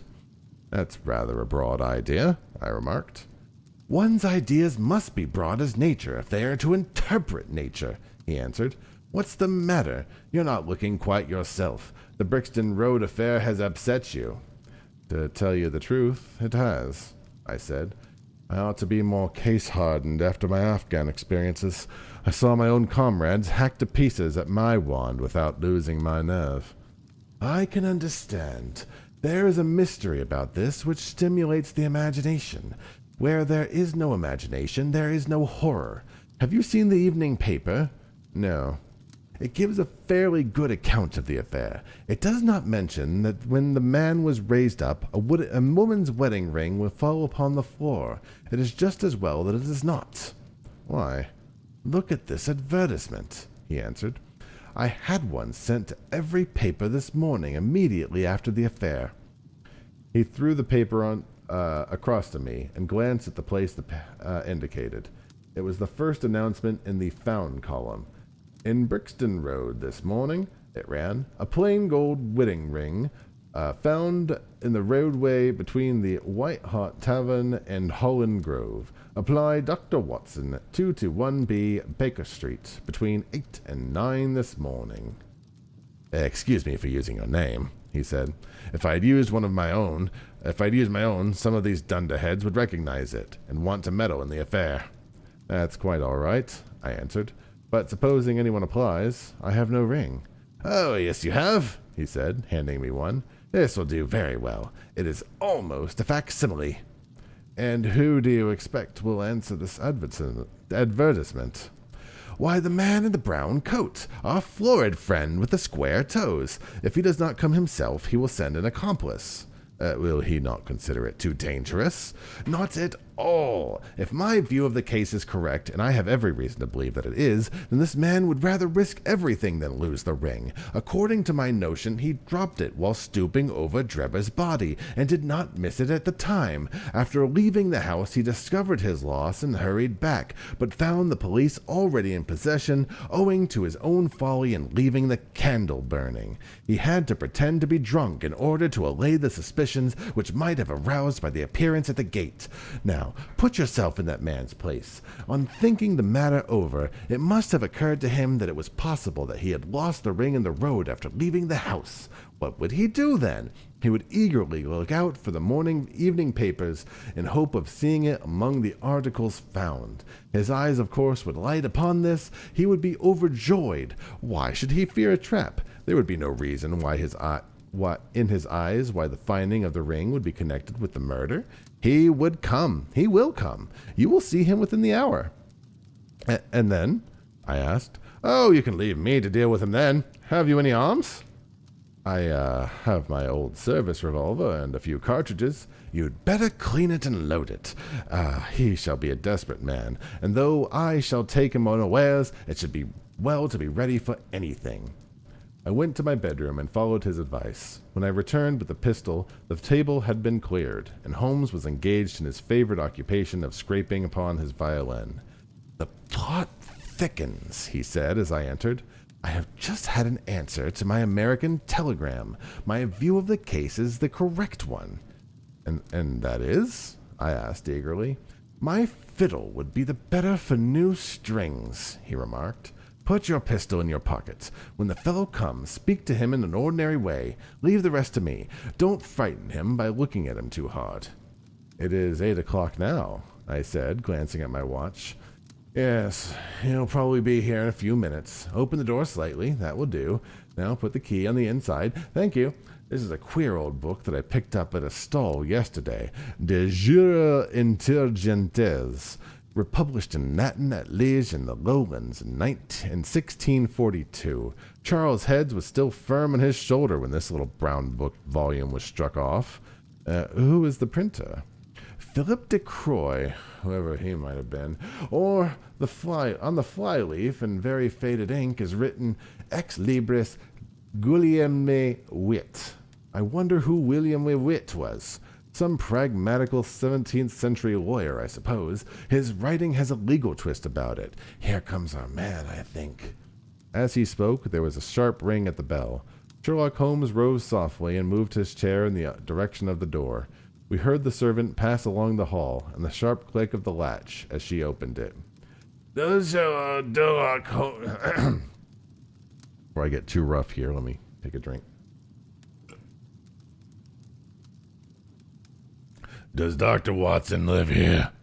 Asked a clear but rather harsh voice. We could not hear the servant's reply, but the door closed, and someone began to ascend the stairs. The footfall was an uncertain and shuffling one. A look of surprise passed over the face of my companion as he listened to it. It came slowly along the passage, and there was a feeble tap at the door. Come in, I cried. At my summons, instead of the man of violence whom we expected, a very old and wrinkled woman, that's the wrong voice, hobbled into the apartment. She appeared to be dazzled by the sudden blaze of light, and after dropping into a curtsy, she stood blinking at us with the bleared eyes and fumbling in her pockets with nervous, shaky fingers. I glanced at my companion, and his face had assumed such a disconsolate expression that it was all I could do to keep my countenance.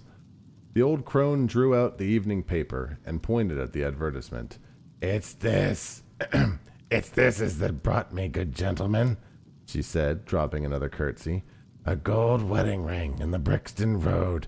It belonged to my girl, Sally, as she was married only this time 12-month, which her husband is steward upon a Union boat, and what he did come home and found her without a ring is more than I could think, he being short enough at the best of times, but more especially when he has the drink. If it pleases you, she went to the circus last night along with her.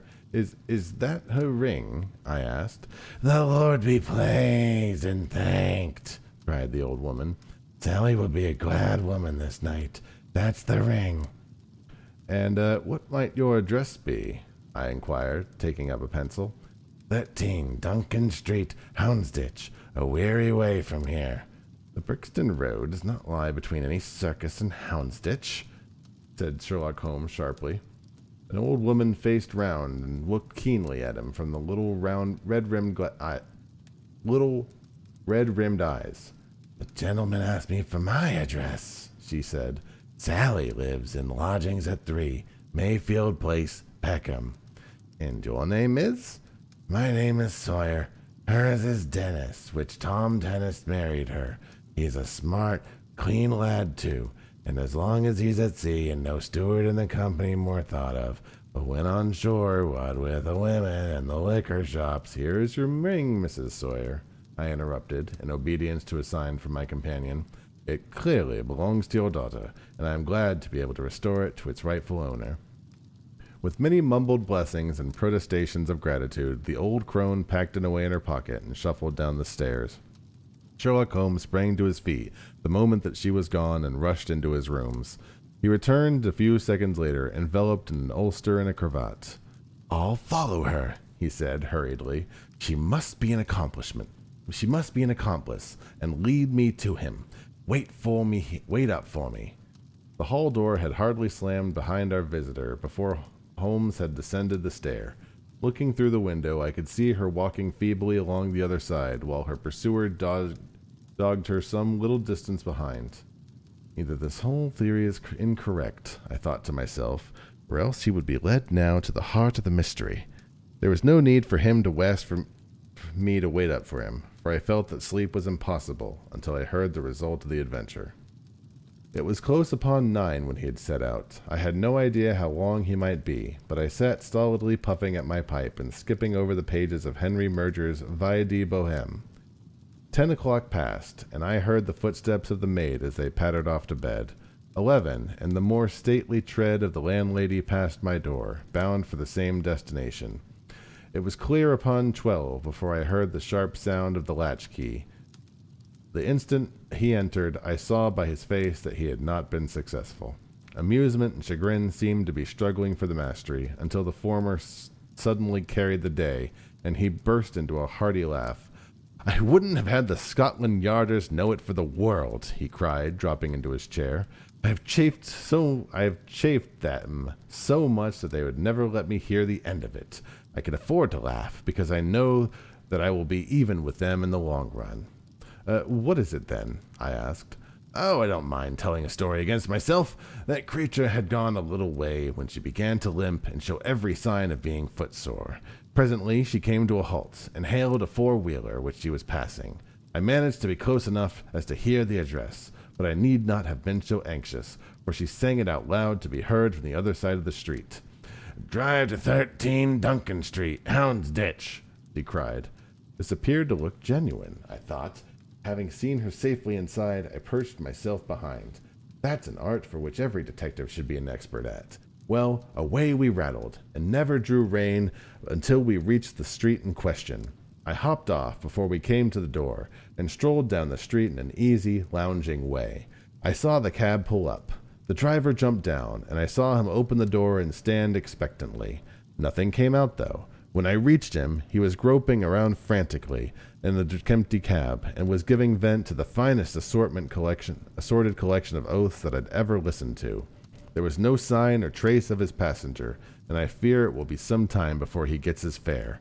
On inquiring at number 13, we found that the house belonged to a respectable paper-hanger named Keswick, and that no one of the name of either of Sawyer or Dennis had ever heard of there. "You don't mean to say," I cried in amazement, "that tottering, feeble old woman was able to get out of the cab while it was in motion, without either you or the driver seeing her?" "Old woman be damned," said Sherlock Holmes sharply. "We were the old woman to be taken in. It must have been a young man, and an active one, too, besides being an incomparable actor. The get-up was inimitatable. He saw that he was being followed, no doubt, and used this means of giving me the slip. It shows that the man we are after is not as lonely as we imagined he was, but has friends who are ready to risk something for him. Now, Doctor, you are looking done up. Take my advice and turn in." Oh, God dang it. I was certainly feeling very weary, so I obeyed his injunction. I left Holmes seated in front of the smoldering fire, and long into the watches of the night I heard the low, melancholy wailings of his violin, and I knew that as he was still pondering over the strange problem which he had set himself to unravel. Chapter 6. Tobias Gregson Shows What He Can Do. The papers next day were full of the Brixton affair, as they termed it. Each had a long account of the affair, and some had leaders upon it in addition. There was some information in them which was new to me.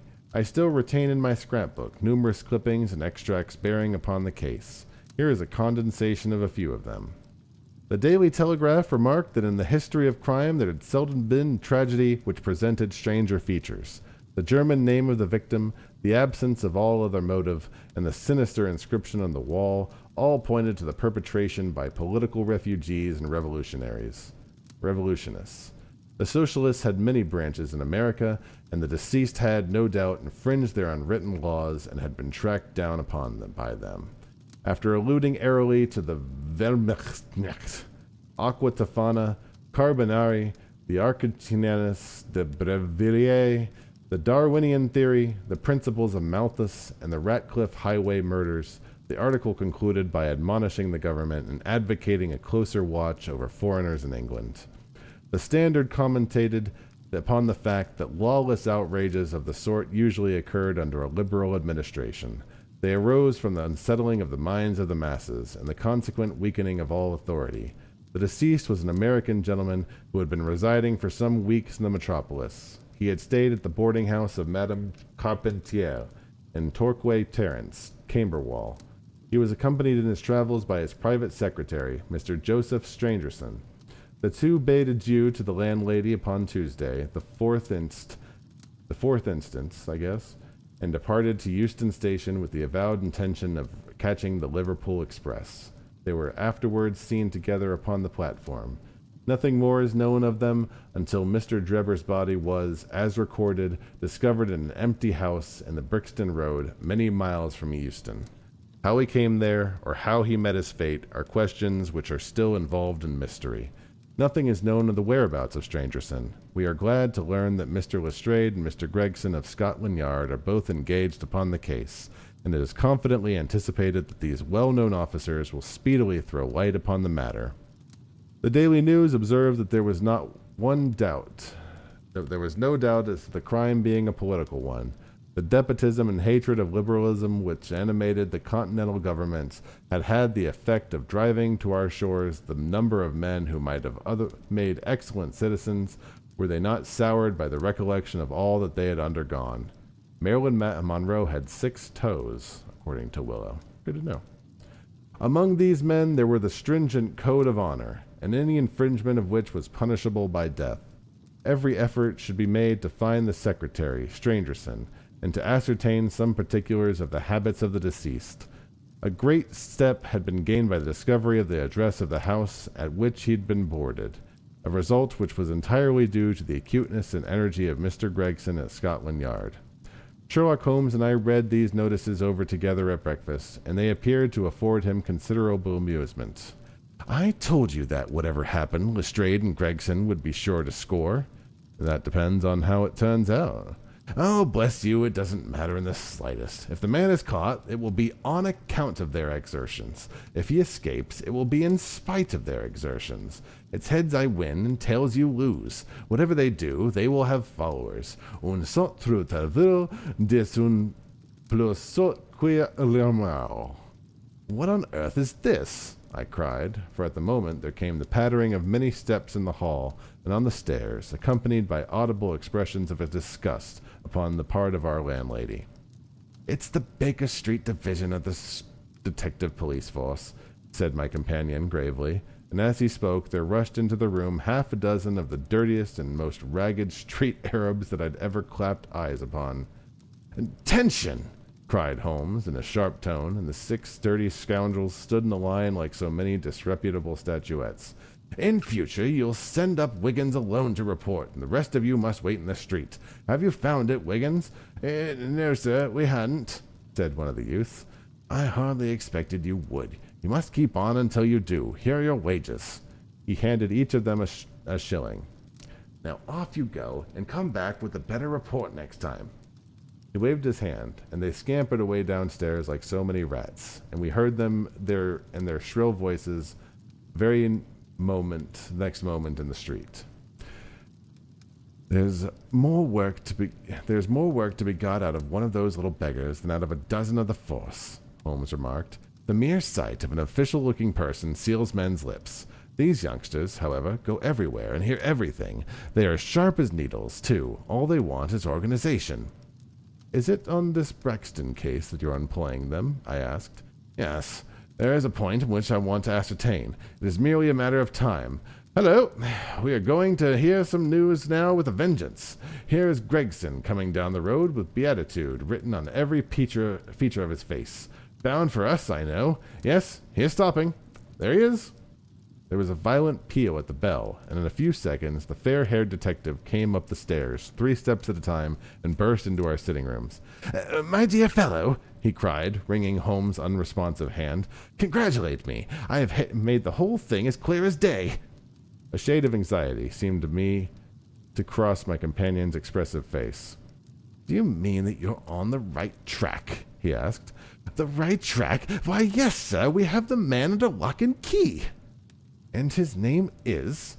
"Arthur Charpentier, sub-lieutenant in Her Majesty's Navy," cried Gregson pompously, rubbing his fat hands and inflating his chest. Sherlock Holmes gave a sigh of relief and relaxed into a smile. "Take a seat and try one of the cigars," he said. "We are anxious to know how you managed it. Will you have some whiskey and water?" "I don't mind if I do," the detective answered. The tremendous exertions of which I've gone through the last day or two have worn me out. Not so much bodily exertion, you understand, as the strain upon the mind. You will appreciate that, Mr. Sherlock Holmes, for we are both brain workers."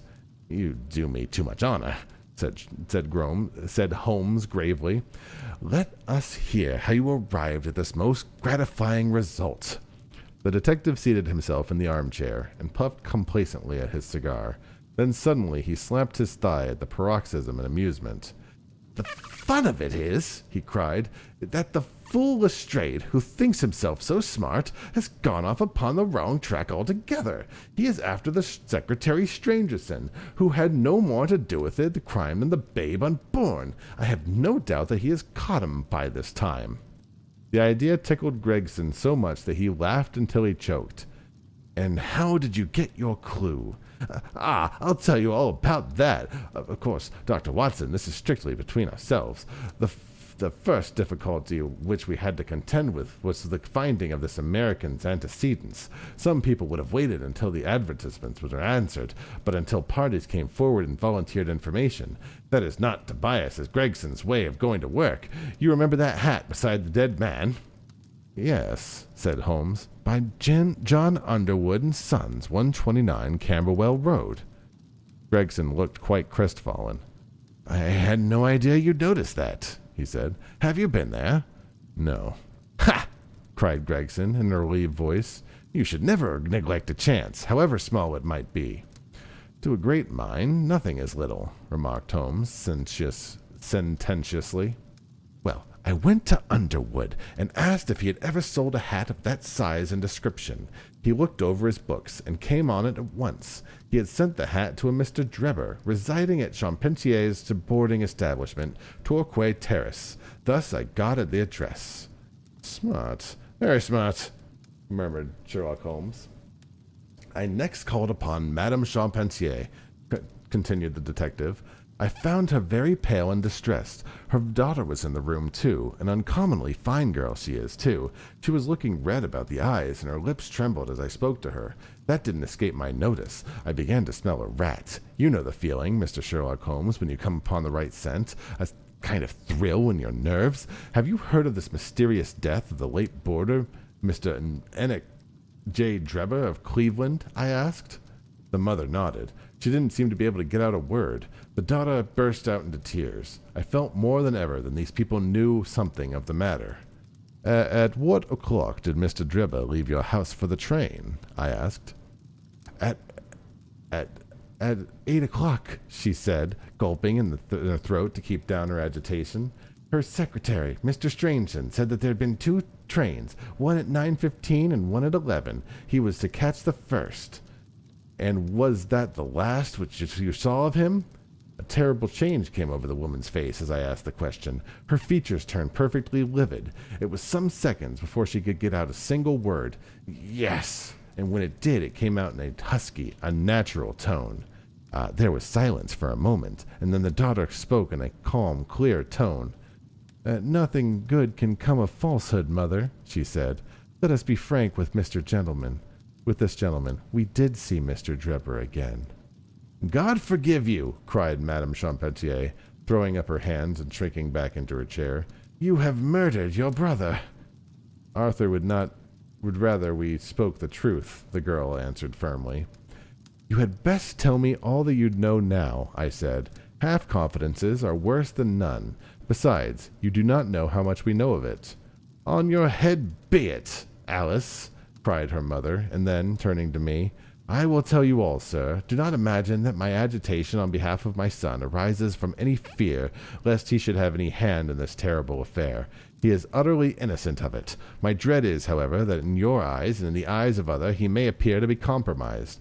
That surely is, however, impossible. His high character, his profession, his antecedents would all forbid it." "Your best way is to make a clean breast of the facts," I answered. "Depend upon it, if your son is innocent, he will be none the worse." "Perhaps, Alice, you'd better leave us together," she said, and her daughter withdrew. "Now, sir," she continued, "I had no intention of telling you this, but since my poor daughter had disclosed it, I have no alternative. Having once decided to speak, I will tell you all without omitting any particular." "It is your wisest course," said I. "Mr. Drebber had been with us nearly 3 weeks. He and his secretary, Mr. Strangerson, had been traveling on the continent. I noticed a Copenhagen label upon each of his trunks, showing that they had been his last stopping place. Strangerson was a quiet, reserved man, but his employer, I'm sorry to say, was far otherwise. He was coarse in his habits and brutish in his ways. The very night of his arrival he had become very much the worse for drink, and indeed, after 12 o'clock in the day, he could hardly be said to be sober. His manners towards the maidservants were disgustingly free and familiar. Worst of all, he speedily assumed the same attitude towards my daughter Alice, and spoke to her more than once in a way which, unfortunately, she is too innocent to understand. On one occasion he actually seized her upon his arms and embraced her, an outrage which caused his own secretary to reproach him for his unmanly conduct. "But why did you stand all this?" I asked. "I suppose you could get rid of your boarders when you wish." Miss Charpentier flushed at my pertinent question. "Would to God that I had given him notice on the very day that he came," she said. "But it was a sore temptation. They were paying £1 a day each, £14 a week, and this is the slack season. I'm a widow, and my boy in the Navy has cost me much. They grudged to lose the money. I acted for the best. This last was too much, however, and I gave him notice to leave on account of it. That was the reason of his going." "Well?" "My heart grew light when I saw him drive away. My son is on his leave now, but I did not tell him anything of this, for his temper is violent, and he is passionately fond of his sister. When I closed the door behind him, a load seemed to be lifted from my mind. Alas, in less than an hour there was a ring of the bell, and I learned that Mr. Drebber had returned. He was much excited, and evidently the worse for drink. He forced his way into the room where I was sitting with my daughter, and made some incoherent remark about having missed his train. He then turned to Alice, and before my very face proposed to her that she should fly with him. 'You are of age,' he said, 'and there is no law to stop you. I have money enough and to spare. Never mind the old girl here, but come along with me now, straight away. You will live like a princess.' Poor Alice was so frightened that she shrunk away from him, but he caught her by the waist and endeavored to draw her toward the door. I screamed, and at that moment my son Arthur came into the room. What happened then I do not know. I heard oaths and the confused sounds of a struggle. I was too terrified to raise my head. When I did look up, I saw Arthur standing in the doorway laughing, with a stick in his hand. 'I don't think that fine fellow will trouble us again,' he said. 'I will just go after him and see what he does with himself.' With those words he took his hat and started down the street. The next morning we hear of Mr. Drebber's mysterious death." This statement came from Miss Charpentier's lips with many gasps and pauses. At times she spoke so low that I hardly could catch all the words. I made shorthand notes of all that she had said, however, so that there should be no possibility of a mistake. "It's quite exciting," said Sherlock Holmes with a yawn. "It's quite exciting. What happened next?" "When Miss Charpentier paused," the detective continued, "I saw that the whole case hung upon one point. Fixing her with my eye in a way which I always found effective with women, I asked her at what hour her son returned. 'I do not know,' she answered. 'Not know?' 'No, he has a latchkey, and he let himself in.' 'After that you went to bed?' 'Yes.' 'What time did you go to bed?' 'About 11. So your son was gone at least 2 hours?' 'Yes.' 'Possibly 4 or 5? 'Yes.' 'What was he doing during that time?' 'I do not know,' she answered, turning white to her very lips. Of course, after that, there was nothing more to be done. I found out where Lieutenant Charpentier was, took 2 officers with me, and arrested him. When I touched him on the shoulder and warned him to come quietly with us, he answered us bold as brass. 'I suppose you are arresting me for being concerned in the death of that scoundrel Drebber,' he said. We had said nothing to him about it, so that his alluding to it had a most suspicious aspect. 'Very,' said Holmes. He still carried the heavy stick with which his mother had described for being with him when he followed Drebber. It was a stout oak cudgel. 'What is your theory, then?' Well, my theory is that he followed Drebber as far as the Brixton Road.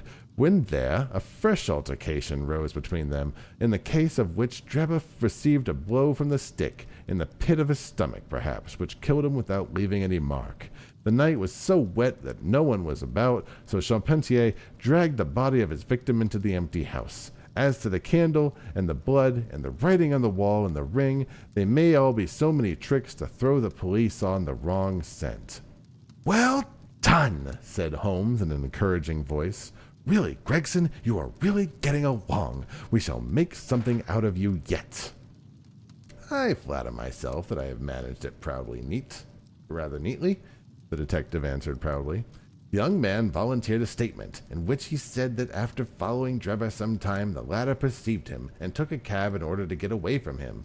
On his way home he met an old shipmate, and took a long walk with him. On being asked where this old shipmate lived, he was unable to give any satisfactory reply.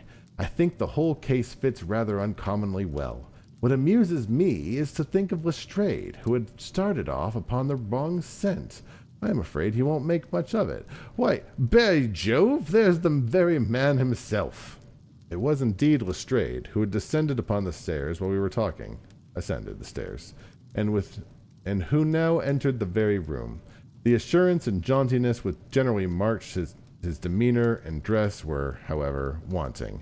His face was disturbed and troubled, while his clothes were disarranged and untidy. He had evidently come with the intention of consulting with Sherlock Holmes, for on perceiving his colleague he appeared to be embarrassed and put out. He stood in the center of the room, fumbling nervously with his hat and uncertain what to do. "This is a most extraordinary case," he said at last. "A most comprehensible affair." "Ah, you find it so, Mr. Lestrade," cried Gregson triumphantly. "I thought you would come to that conclusion." I think I got their voices mixed up. Who cares? "Have you managed to find the secretary, Mr. Joseph Stangerson?" "The secretary, Mr. Joseph Stangerson," said Lestrade gravely, "was murdered at Holliday's private hotel about 6 o'clock this morning." Uh-oh. Another dead guy. Chapter 7. A Light in the Darkness. Let me take a look at something real quick. Table of contents. Okay, yeah, that's what I thought. This is the last chapter of part 1, so this is probably a good halfway in the book. So, chapter 7, our last chapter for the evening. So we'll split it up into 2 books. Let me get this fish back in the bank and get started. Let me take a drink too.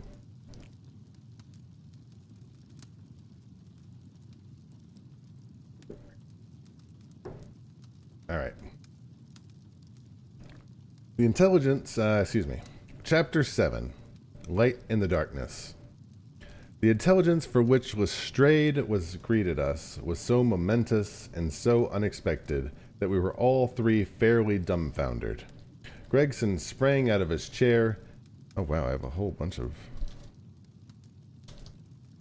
There we go. Gregson sprang out of his chair and upset the remainder of his whiskey and water. I stared in silence at Sherlock Holmes, whose lips were compressed and his brows drawn over his eyes. "Stangerson too," he muttered. "The plot thickens." "It was quite thick enough before," grumbled Lestrade, taking a chair. "I seem to have dropped into a sort of council of war."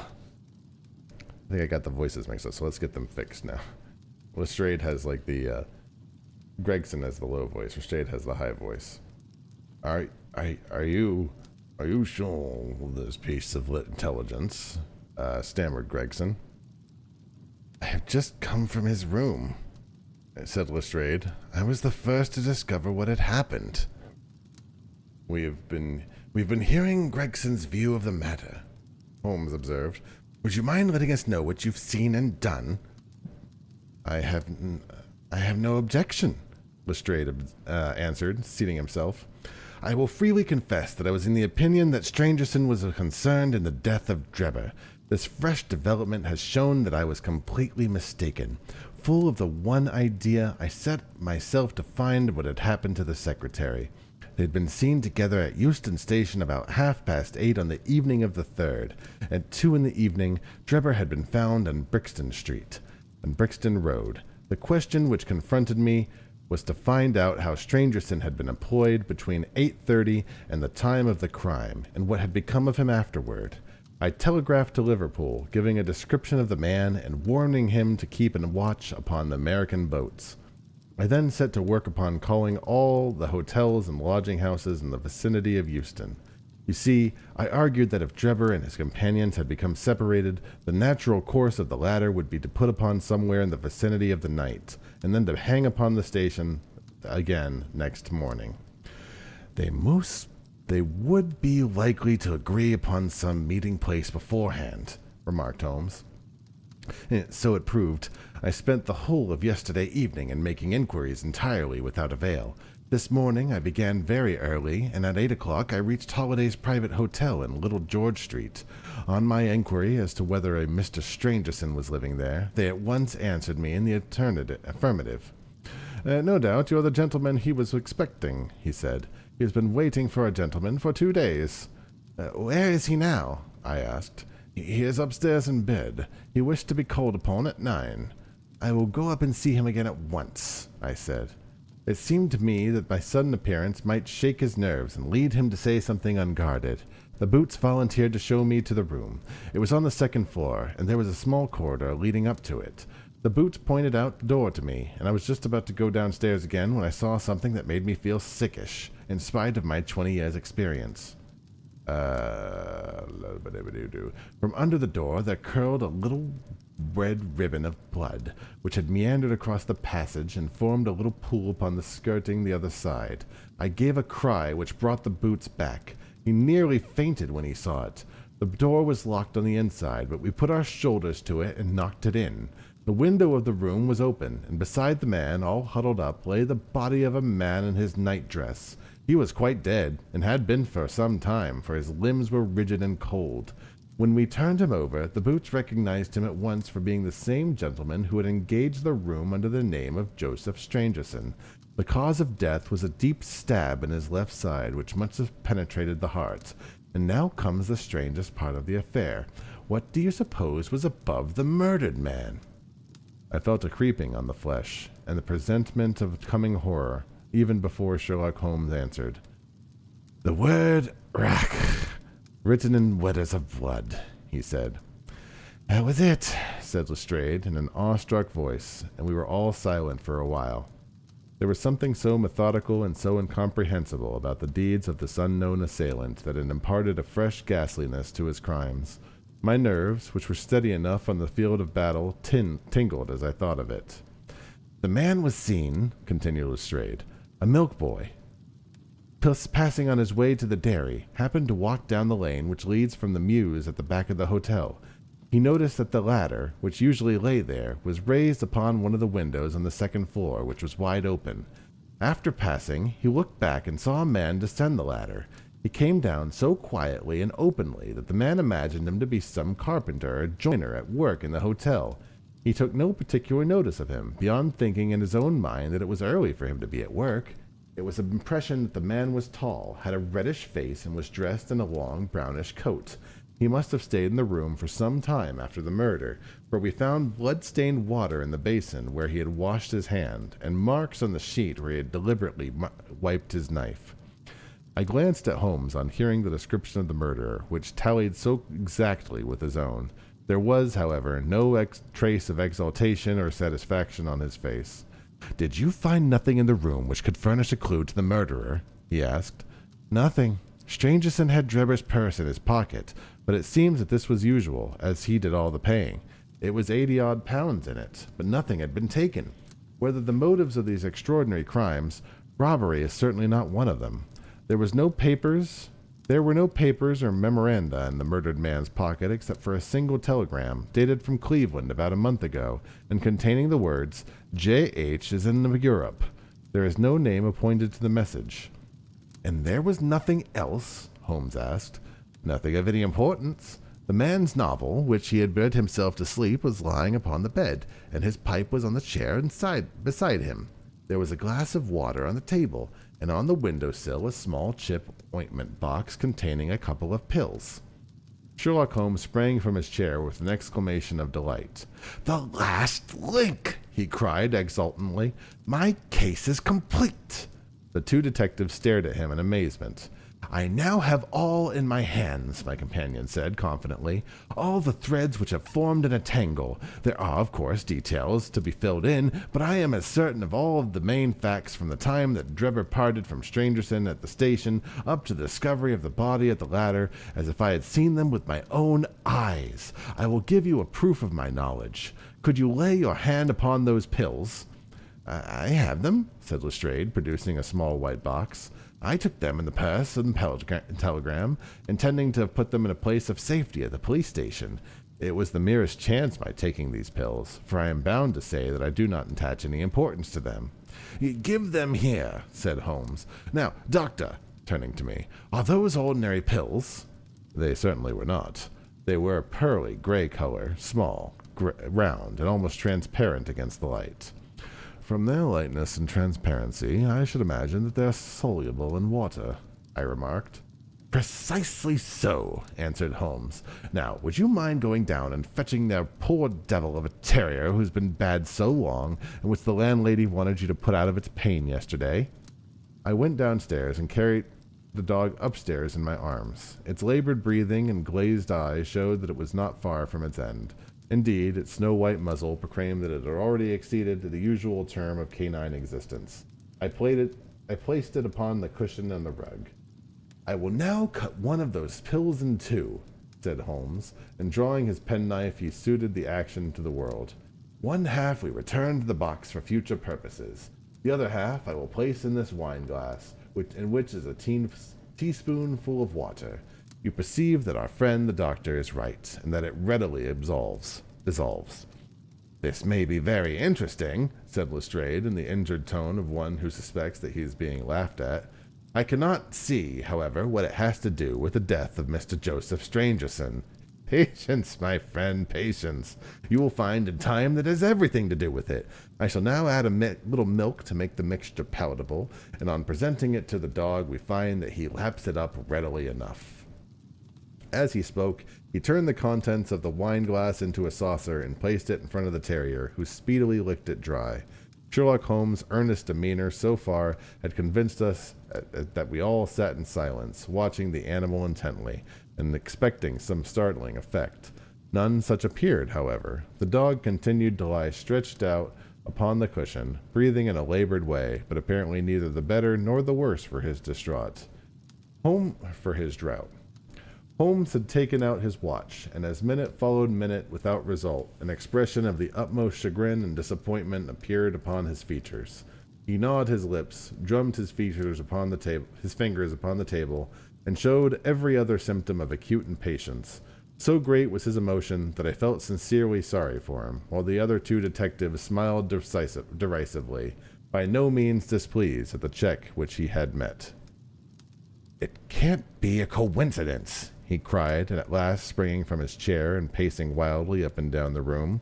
"It is impossible that it should be a mere coincidence. The very pills which I suspected in the case of Drebber are actually found after the death of Strangerson, and yet they are inert. What can it mean? Surely my whole chain of reasoning has not been false. It is impossible, and yet this wretched dog is none the worse.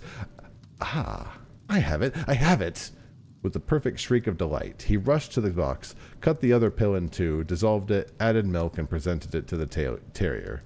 The unfortunate creature's tongue seemed hardly to have moistened in it before it gave a convulsive shiver in every limb, and lay as rigid and lifeless as if it had been struck by lightning. Sherlock Holmes drew a long breath and wiped the perspiration from his forehead.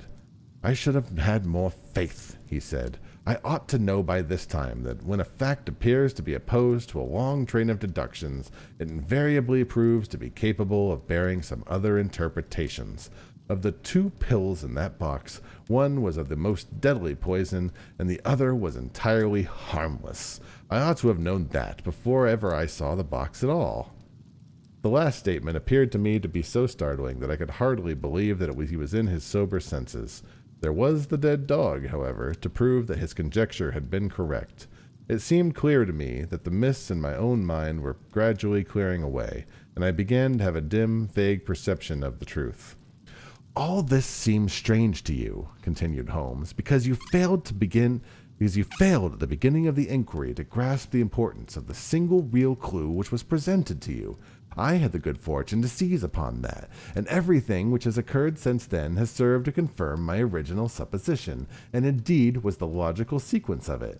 Hence things which would have perplexed you and made the case more obscure has served to enlighten me and to strengthen my conclusions. It is a mistake to confound strangeness with mystery. The most commonplace crime is often the most mysterious because it presents no new or special features from which deductions may have been drawn. This murder would have been infinitely more difficult to unravel had the body of the victim been simply found lying in the roadway without any of the outre and sensational accompaniments which have rendered it unremarkable.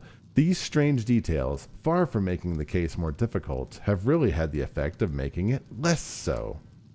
Mr. Gregson, who listened to this address with considerable impatience, could contain himself no longer. "Look here, Mr. Sherlock Holmes," he said, "we are all ready to acknowledge that you're a smart man, and that you have had your own methods for working. We want something more than mere theory and preaching now, though. It is a case of taking the wrong man. I have made my case out, and it seems I was wrong. Young Charpentier could not have been engaged in the second affair. Lachade went after his man Strangerson, and it appears that he was wrong too. You have thrown out hints here and hints there, and seem to know more than we do. But the time has come when we feel that we have a right to ask you straight how much you do know of the business. Can you name the man who did it?"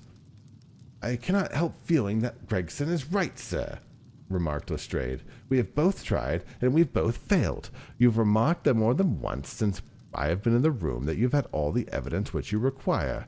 Surely you will not withhold it any longer." "Any delay in arresting the assassin," I observed, "might give him time to perpetuate some fresh atrocity." Thus pressed by us all, Holmes showed signs of irresolution. He continued to walk up and down the room with his head sunk on his chest and his brows drawn down, as it was his habit when lost in thought. "There will be no more murders," he said at last, stopping abruptly and facing us. "You can put that consideration out of the question. You have asked me if I know the name of the assassin. I do. The mere knowing of his name is a small thing, however, compared with the power of laying our hands upon him. This I expect very shortly to do. I have good hopes of managing it through my own arrangements, but it is a thing which needs delicate handling, for we have a shrewd and desperate man to deal with, who is supported, if I have had much occasion to prove, by another who is as clever as himself. As long as this man has no idea that anyone can have a clue, there is some chance of securing him. But if he had had the slightest suspicion, he would change his name and vanish in an instant among the 4 million inhabitants of this great city. Without meaning to hurt either of your feelings, I am bound to say that I consider these men to be more than a match for the official force, and that's why I have not asked for your assistance. If I fail, I shall, of course, incur all the blame due of this omission, but that I am prepared for. At present, I am ready to promise that the instant that I can communicate with you without endangering my own combinations, I shall do so." Gregson and Lestrade seemed to be far from satisfied by this assurance, or by the depreciating allusion to the detective police. The former had flushed up to his roots of his flaxen hair, while the other's beady eyes glistened with curiosity and resentment. Neither of them had time to speak, however, before there was a tap at the door, and a spokesman for the street Arabs, young Wiggins, introduced his insignificant and unsavory person. Please, sir," he said, touching his forelock, "I have the cab downstairs." Good boy," said Holmes blandly. "Why don't you introduce this pattern at Scotland Yard?" he continued, taking a pair of steel handcuffs from the drawer. "See how beautifully the spring works. They fasten in an instant." "The old pattern is good enough," remarked Lestrade, "if we can only find the man to put them on." Very good, said Holmes, smiling. The cabman may very as well help me with my boxes. Ask him to step up, Wiggins. I was surprised to find my companion speaking as though he were not about to set upon a journey, since he had not said anything to me about it. There was a small portmanteau in the room, and this he pulled out and began to strap. He was busily engaged in it when the cabman entered the room. Just give me a help with this buckle, cabman, he said, kneeling over his task and never turning his head. This fellow came forward with a somewhat sullen, defiant air and put down his hands to assist. At that instant there was a sharp click, the jangling of metal, and Sherlock Holmes sprang to his feet again. Gentlemen, he cried with flashing eyes, let me introduce you to Mr. Jefferson Hope, the murderer of Enoch Drebber and of Joseph Strangerson. The whole thing occurred in a moment, so quickly that I had no time to realize it. I have a vivid recollection of that instant, of Holmes' triumphant expression and the ring of his voice, at the cabman's dazed, savage face, as he glanced at the glittering handcuffs, which had appeared as if by magic upon his wrist. For a second or two, we might have been a group of statues. Then, with an inarticulate roar of fury, the prisoner wrenched himself free of Holmes' grasp and hurled himself through the window. Woodwork and glass gave way before him. Before he got all the way quite through, Gregson, Lestrade, and Holmes sprang upon him like so many staghounds. He was dragged back into the room, and then commenced a terrible conflict. So powerful and fierce was he that the four of us were shaken off again and again. He appeared to have the convulsive strength of a man in an epileptic fit. His face and hands were terribly mangled by his passage through the glass, but loss of blood had no effect in diminishing his resistance. It was not until Lestrade communicated in getting his hand inside his neckcloth and half strangling him that we made him realize that his struggles were of no avail, and even then we felt no security until we'd pinioned his feet as well as his hands. That done, we rose to our feet, breathless and panting. We have his cab, said Sherlock Holmes. It will serve to take him to Scotland Yard. And now, gentlemen, he continued with a pleasant smile, we have reached the end of our little mystery. You are very welcome to put any questions that you like to me now, and there's no danger that I will refuse you to answer them. So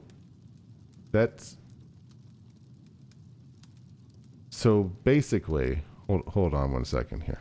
So that's the end of book one, which I guess is halfway through the book. I'm not sure if the other book goes into more of the book or not. Either way, that's going to be our finishing for the evening. But let me, am I off base that it seems like Sherlock just at the very last second just sort of grabbed the doorman, like the taxi driver, more or less, the car man was like, hey, you did it.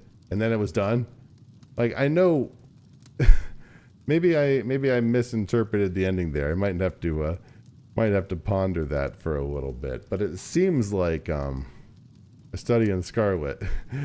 It seems like the murder happened because the horse guy, the horseman, had an issue.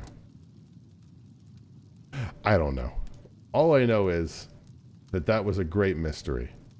And somehow Holmes solved it. I'm not sure how. I'm not sure what exactly he solved. That'll be a mystery for another day, though. I think that will conclude our evening for the reading.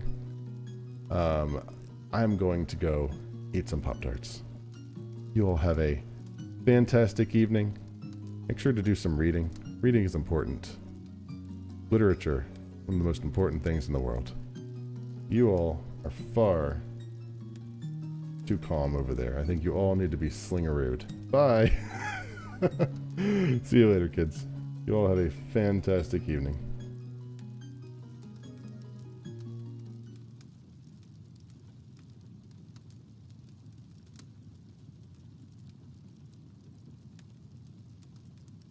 Thanks for your time. Have a good day.